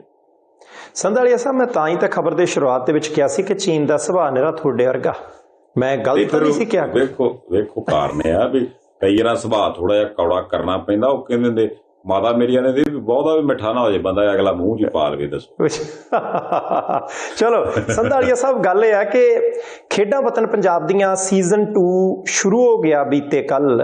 ਦੇਰ ਸ਼ਾਮ ਮੁੱਖ ਮੰਤਰੀ ਪੰਜਾਬ ਭਗਵੰਤ ਮਾਨ ਹੋਰੀ ਆਏ, ਸਟੇਡੀਅਮ ਦੇ ਵਿੱਚ ਉਦਘਾਟਨ ਹੋਇਆ, ਬਹੁਤ ਸਾਰੇ ਕਲਾਕਾਰ ਵੀ ਆਏ ਤੇ ਹੁਣ ਤੁਸੀਂ ਦੇਖੋ ਕਿ ਉਹ ਇੱਕ ਮਸ਼ਾਲ ਪਹਿਲਾਂ ਸਾਰੇ ਜ਼ਿਲ੍ਹਿਆਂ ਦੇ ਵਿੱਚੋਂ ਹੋ ਕੇ ਗਈ ਖੇਡਾਂ ਵਤਨ ਪੰਜਾਬ ਦੀਆਂ। ਆਪਾਂ ਦੋਵੇਂ ਇਕੱਠੇ ਸੀਗੇ ਜਦੋਂ ਖੇਡ ਮੰਤਰੀ ਮੀਤ ਹੇਰ ਸਾਹਿਬ ਨੂੰ ਪੁੱਛਿਆ ਜੀ ਕਿਵੇਂ, ਉਹ ਕਹਿੰਦੇ ਜੀ ਇੱਕ ਮਾਹੌਲ ਕ੍ਰੀਏਟ ਕਰਨਾ ਪੰਜਾਬ ਦੇ ਵਿੱਚ, ਖੇਡ ਸੱਭਿਆਚਾਰ ਜਿਹੜਾ ਪੈਦਾ ਕਰਨਾ, ਉਹਦੇ ਲਈ ਅਸੀਂ ਸਾਰੇ ਯਤਨ ਕਰ ਰਹੇ ਹਾਂ। ਹੁਣ ਸੰਧਾਲੀਆ ਸਾਹਿਬ ਤੁਸੀਂ ਦੇਖੋ ਵੱਖ-ਵੱਖ ਉਮਰ ਵਰਗ ਦੇ ਖਿਡਾਰੀ ਹਿੱਸਾ ਲੈਣਗੇ, 60-65 ਸਾਲ ਤੱਕ ਦੇ ਲੋਕ ਵੀ, ਛੋਟੇ ਬੱਚਿਆਂ ਨੇ ਤਾਂ ਹਿੱਸਾ ਲੈਣਾ ਹੀ ਹੈ। ਬਲਾਕ ਪੱਧਰ ਤੇ ਖੇਡਾਂ ਹੋਣਗੀਆਂ, ਜ਼ਿਲ੍ਹਾ ਪੱਧਰ ਤੇ ਹੋਣਗੀਆਂ, ਫਿਰ ਸਟੇਟ ਲੈਵਲ ਦੇ ਉੱਤੇ ਹੋਣਗੀਆਂ ਤੇ 8 ਕਰੋੜ ਦੇ ਇਨਾਮ ਮਿਲਣੇ ਆ, 8 ਕਰੋੜ ਦੇ ਜਿਹੜੇ ਜਿੱਤਣਗੇ। ਹੁਣ ਜਦੋਂ ਇਸ ਤਰੀਕੇ ਦਾ ਮਾਹੌਲ ਹੋਊਗਾ, 8 ਕਰੋੜ ਦਾ ਮਤਲਬ ਕਿ ਪੰਜਾਬ ਦੇ ਆਮ ਲੋਕਾਂ ਦੇ ਵਿੱਚ ਵੰਡਿਆ ਜਾਊਗਾ। ਚੰਗਾ ਲੱਗਿਆ, ਠੀਕ ਲੱਗਿਆ ਇਹ ਕਿ ਭਾਈ ਹੋਣਾ ਚਾਹੀਦਾ ਇਸ ਤਰੀਕੇ ਦੇ ਨਾਲ, ਗੱਲ ਅਗਲੇ ਪਾਸੇ ਨੂੰ ਜਿਹੜੀ ਹੈ ਉਹ ਵਧਣੀ ਚਾਹੀਦੀ ਹੈ। ਤੇ ਦੂਸਰਾ ਅਸੀਂ ਇਸ ਗੱਲ ਦੀ ਵੀ ਆਸ ਉਮੀਦ ਕਰਦੇ ਹਾਂ ਕਿ ਜਿੱਦਾਂ ਮੁੱਖ ਮੰਤਰੀ ਸਾਹਿਬ ਨੇ ਕਿਹਾ ਸੀ ਕਿ ਪਿਛਲੇ 5 ਸਾਲਾਂ ਤੋਂ ਬਹੁਤ ਸਾਰੇ ਖਿਡਾਰੀਆਂ ਨੂੰ ਕੈਸ਼ ਪ੍ਰਾਈਜ਼ ਹੀ ਨਹੀਂ ਦਿੱਤਾ, ਅਸੀਂ 5-6 ਕਰੋੜ ਰੁਪਈਆ ਉਹ ਵੀ ਪਿਛਲੇ 5 ਸਾਲਾਂ ਦੇ ਜਿਹੜੇ ਬਕਾਏ ਸੀ ਉਹ ਵੀ ਦੇਣ ਲੱਗੇ ਆ। ਚੰਗੀ ਗੱਲ ਹੈ ਸੰਧਾਲੀਆ ਸਾਹਿਬ, ਇਹ ਖੇਡਾਂ ਹੋਣ, ਸਿਆਸੀ ਬਖਰੇਵਿਆਂ ਤੋਂ ਪਰੇ ਹੋ ਕੇ ਹੋਣ। ਜੇ ਕਿਤੇ ਪੰਜਾਬ ਦੀਆਂ ਗਰਾਊਂਡਾਂ ਦੇ ਵਿੱਚ ਜਿੱਥੇ ਗੋਡੇ-ਗੋਡੇ ਘਾਹ ਆ, ਉੱਥੇ ਸਾਨੂੰ ਦੁਬਾਰਾ ਖਿਡਾਰੀ ਮਿੱਟੀ ਨਾਲ ਮਿੱਟੀ ਹੁੰਦੇ ਨਜ਼ਰ ਆਉਣ ਤੇ ਉਸ ਮੈਦਾਨ ਦੇ ਆਲੇ ਦੁਆਲੇ ਸਾਡੇ ਬਜ਼ੁਰਗ ਬੈਠੇ ਹੋਣ ਕਿ ਮੱਲਾ ਐ ਨਹੀਂ ਐ ਕਰ। ਹੁਣ ਜਦੋਂ ਇਹ ਸੱਭਿਆਚਾਰ ਦੁਬਾਰਾ ਪੈਦਾ ਹੋ ਗਿਆ, ਜੇ ਖੇਡਾਂ ਵੱਲ ਰੁਚੀ ਹੋ ਗਈ ਤਾਂ ਬਾਰੇ ਨਿਆਰੇ ਹੋ ਜਾਣਗੇ ਸੰਧਾਲੀਆ ਸਾਹਿਬ ਸੂਬੇ ਦੇ। ਵਾਕਈ ਇਹਦੇ 'ਚ ਕੋਈ ਸ਼ੱਕ ਨਹੀਂ। ਦੇਖੋ ਪਹਿਲੀ ਗੱਲ ਤੇ ਕਿ ਉਹ ਗੱਲ ਤੁਹਾਡੀ ਠੀਕ ਹੈ ਕਿ ਖੇਡ ਮੰਤਰੀ ਮੀਤ ਹੇਰ ਸਾਹਿਬ ਨੇ ਉਹ ਗੱਲਾਂ ਕਾਫੀ ਕਹੀਆਂ ਕਿ ਸਾਡੀ ਕਾਫੀ ਯੋਜਨਾ ਹੈ, ਪਲੈਨਿੰਗ ਹੈ, ਅਸੀਂ ਭਵਿੱਖ 'ਚ ਕੁਛ ਕਰਨਾ ਚਾਹੁੰਦੇ ਹਾਂ। ਉਹਦੇ ਲਈ ਦੇਖੋ ਸਰਕਾਰ ਅਜੇ ਆਈ ਨੂੰ ਥੋੜਾ ਚਿਰ ਹੋਇਆ, ਤੇ ਜੇ ਮੈਂ ਗਲਤ ਨਹੀਂ ਤਾਂ ਸ਼ਾਇਦ ਦੂਜੀ ਵਾਰਾਂ ਖੇਡਾਂ ਵਤਨ ਪੰਜਾਬ ਦੀਆਂ ਹੋਣ ਲੱਗ ਪਈਆਂ। ਇਹਦੇ 'ਚ ਖਿਡਾਰੀ ਆਉਣਗੇ, ਕੁਛ ਸਾਹਮਣੇ ਆਉਣਗੇ, ਫਿਰ ਉਹਨਾਂ ਨੂੰ ਗਾਂ ਅੱਗੇ ਤੱਕ ਪਹੁੰਚਾਉਣ ਦੇ ਲਈ ਵੀ ਸਰਕਾਰ ਹਮਲਾ ਮਾਰੂਗੀ। ਜਿੱਦਾਂ ਉਹਨਾਂ ਨੇ ਦੱਸਿਆ ਵੀ ਸੀ ਕਿ ਅਸੀਂ ਤਿਆਰੀ ਲਈ ਵੀ ਪੈਸੇ ਦੇਵਾਂਗੇ, ਉਸ ਤੋਂ ਬਾਅਦ ਜਿੰਨੇ ਉੱਥੇ ਜਾ ਕੇ ਖੇਡਣਾ ਉੱਥੇ ਵੀ ਉਹਦੀ ਮਦਦ ਕਰਾਂਗੇ, ਜਦੋਂ ਕੋਈ ਇਨਾਮ ਪ੍ਰਾਈਜ਼ ਜਿੱਤ ਕੇ ਆਊਗਾ ਫਿਰ ਨਗਦ ਰਾਸ਼ੀ ਵੀ ਦਿਆਂਗੇ, ਨੌਕਰੀਆਂ ਵੀ ਦਿਆਂਗੇ। ਇਹ ਚੰਗੀ ਗੱਲ ਹੈ। ਇਹਦੇ 'ਚ ਮੈਂ ਇੱਕ ਬੇਨਤੀ ਕਰਾਂ ਕਿ ਕੁਛ ਕੰਮ ਐਸੇ ਹੁੰਦੇ ਆ ਉਹ ਸਾਰੇ ਲੀਡਰ ਸਾਹਿਬਾਨ ਕਰ ਸਕਦੇ, ਕੋਈ ਜ਼ਰੂਰੀ ਨਹੀਂ ਜਿਹੜੀ ਇਸ ਵਕਤ ਰਾਜ ਕਰਦੀ ਧਿਰਿਆ ਉਹਨੇ ਕਰਨਾ, ਬਾਕੀ ਵੀ ਕਰ ਸਕਦੇ, ਕਿਉਂਕਿ ਰਾਜ ਤੇ ਬਦਲਦੇ ਰਹਿੰਦੇ। ਆਮ ਤੌਰ ਤੇ ਲੀਡਰਾਂ ਦਾ ਇਹ ਕੰਮ ਹੁੰਦਾ ਵੀ ਯਾਰ ਫਲਾਣੇ ਥਾਂ ਦੇ ਉੱਪਰ ਨਾ ਨੀਂਹ ਪੱਥਰ ਹੈ ਤੇ ਨੀਂਹ ਪੱਥਰ ਤੇ ਮੇਰਾ ਨਾਂ ਲਿਖਿਆ ਕਿ ਨਹੀਂ ਲਿਖਿਆ, ਜਾਂ ਉੱਤੇ ਲਿਖਿਆ ਕਿ ਥੱਲੇ ਲਿਖਿਆ, ਜਾਂ ਨਿੱਕਾ ਲਿਖਿਆ ਕਿ ਵੱਡਾ ਲਿਖਿਆ, ਉਹ ਨਹੀਂ ਕਿਸੇ ਨੂੰ ਚੇਤਾ ਰਹਿੰਦਾ। ਹੋ ਸਕਦਾ ਕੋਈ ਗੁੱਸਾ ਕਰੇ, ਅੱਜ ਵੀ ਤੁਹਾਨੂੰ ਪੰਜਾਬ ਦੇ ਕਈ ਪਿੰਡਾਂ, ਸ਼ਹਿਰਾਂ, ਕਸਬਿਆਂ ਦੇ ਵਿੱਚ ਨੀਂਹ ਪੱਥਰ ਮਿਲ ਜਾਣਗੇ, ਉੱਤੇ ਹੋਰ ਕੁਝ ਨਹੀਂ ਹੁੰਦਾ, ਪਾਥੀਆਂ ਪੱਥੀਆਂ ਦੀਆਂ ਲੋਕਾਂ ਉਹ ਜਿਹੇ ਨੀਂਹ ਪੱਥਰ ਨੂੰ ਕਰਨਾਗੇ ਜਿਹੜਾ ਕਿਸੇ ਪਾਸੇ ਲੱਗਾ ਹੀ ਨਹੀਂ। ਤੇ ਅੱਜ ਵੀ ਪੰਜਾਬ ਦੇ ਵਿੱਚ ਤੁਹਾਨੂੰ ਐਸੇ ਕਈ ਪ੍ਰੋਜੈਕਟ ਮਿਲ ਜਾਣਗੇ, ਸਕੀਮਾਂ ਮਿਲ ਜਾਣਗੀਆਂ, ਐਸੇ ਕੰਮ ਹੋਏ ਮਿਲ ਜਾਣਗੇ ਜਿਨ੍ਹਾਂ ਨੂੰ ਲੋਕ ਚੇਤੇ ਕਰਦੇ, ਯਾਰ ਫਲਾਨਾ ਉਦੋਂ ਮੁੱਖ ਮੰਤਰੀ ਸੀ, ਜਾਂ ਫਲਾਨਾ ਉਦੋਂ ਮੰਤਰੀ ਸੀ, ਜਾਂ ਉਦੋਂ ਫਲਾਨਾ ਸਾਡੇ ਏਰੀਏ ਦਾ MLA ਸੀ, ਉਹ ਫਲਾਨਾ ਕੰਮ ਕਰਾ ਗਿਆ ਯਾਰ, ਜੇ ਉਹ ਕੰਮ ਨਾ ਹੁੰਦਾ ਤੇ ਸਾਡੇ ਏਰੀਏ ਦਾ ਕੁਝ ਨਹੀਂ ਸੀ ਹੋਣਾ। ਸੋ ਉਹ ਕੰਮ ਕਰਨ ਦੀ ਲੋੜ ਆ ਜਿਹੜੇ ਅਸਲ ਦੇ ਵਿੱਚ ਲੋਕ ਦਿਲਾਂ ਦੇ ਵਿੱਚ ਨੀਂਹ ਪੱਥਰ ਰੱਖ ਦੇਣ, ਨਾ ਕਿ ਐਵੇਂ ਇੱਧਰ ਉੱਧਰ ਸੜਕਾਂ ਦੇ ਉੱਪਰ ਆਪਾਂ ਰੀਬਨ ਕੱਟਣ ਦੇ ਲਈ ਜਾਂ ਨੀਂਹ ਪੱਥਰਾਂ ਦੇ ਪਿੱਛੇ ਭੱਜਦੇ ਰਹੀਏ। ਸੋ ਚੰਗੀ ਪਹਿਲ ਹੈ ਜੇ ਮੰਨ ਲਓ ਪੰਜਾਬ ਸਰਕਾਰ ਕਹਿੰਦੀ ਕਿ ਅਸੀਂ ਖੇਡਾਂ ਦੀ ਨੀਤੀ ਬਣਾ ਕੇ ਪੂਰਨੇ ਪਾ ਦਿਆਂਗੇ ਕਿ 4-5 ਸਾਲਾਂ ਦੇ ਵਿੱਚ ਪੰਜਾਬ ਖੇਡਾਂ ਦੇ ਵਿੱਚ ਪਟੜੀ ਤੇ ਆ ਜਾਊਗਾ, ਤੇ ਹੋ ਸਕਦਾ ਕਿ 10 ਸਾਲਾਂ ਦੇ ਵਿੱਚ ਅਸੀਂ ਦੇਸ਼ ਨੂੰ ਲੀਡ ਕਰਿਆ ਕਰੀਏ। ਜੇ ਇਹ ਕੰਮ ਹੋ ਜਾਵੇ ਤੇ ਇਹਦੇ ਨਾਲ ਦੀ ਰੀਸ ਕੋਈ ਨਹੀਂ। ਸੰਧਾਲੀਆ ਸਾਹਿਬ ਸਮੇਂ ਦੀ ਸਮਾਪਤੀ ਹੈ ਤੇ ਇੱਕ ਵਾਰ ਫਿਰ ਪ੍ਰਾਈਮ ਏਸ਼ੀਆ TV ਦੇ ਸਾਰੇ ਪਰਿਵਾਰਕ ਮੈਂਬਰਾਂ ਨੂੰ ਪ੍ਰਾਈਮ ਫੋਕਸ ਪ੍ਰੋਗਰਾਮ ਦੇ 2000 ਐਪੀਸੋਡ ਅੱਜ ਮੁਕੰਮਲ ਹੋਏ ਆ। ਇਹ ਤੁਹਾਡੇ ਕਰਕੇ ਆ, ਇਹਦਾ ਸਿਰਾ ਤੁਹਾਨੂੰ ਜਾਂਦਾ ਤੇ ਲੰਬੇ ਚੰਗੇ ਨਿੱਘਰ ਸੰਬੰਧਾਂ ਦੀ ਆਸ ਦੇ ਵਿੱਚ ਬਹੁਤ ਸ਼ੁਕਰੀਆ ਜੀ, ਮਿਹਰਬਾਨੀ, ਬਹੁਤ ਧੰਨਵਾਦ ਜੀ। ਸੋ ਇਹਦੇ ਨਾਲ ਹੀ ਇਸ ਪ੍ਰੋਗਰਾਮ ਨੂੰ ਇੱਥੇ ਸਮਾਪਤ ਕਰਦੇ ਹਾਂ। ਆਪਣੀ ਫੀਡਬੈਕ ਭੇਜਦੇ ਰਿਹਾ ਕਰੋ, ਦੇਖਦੇ ਰਹਿਣਾ ਪ੍ਰਾਈਮ ਏਸ਼ੀਆ TV, ਤੁਹਾਡਾ ਆਪਣਾ ਤੁਹਾਡੇ ਲਈ।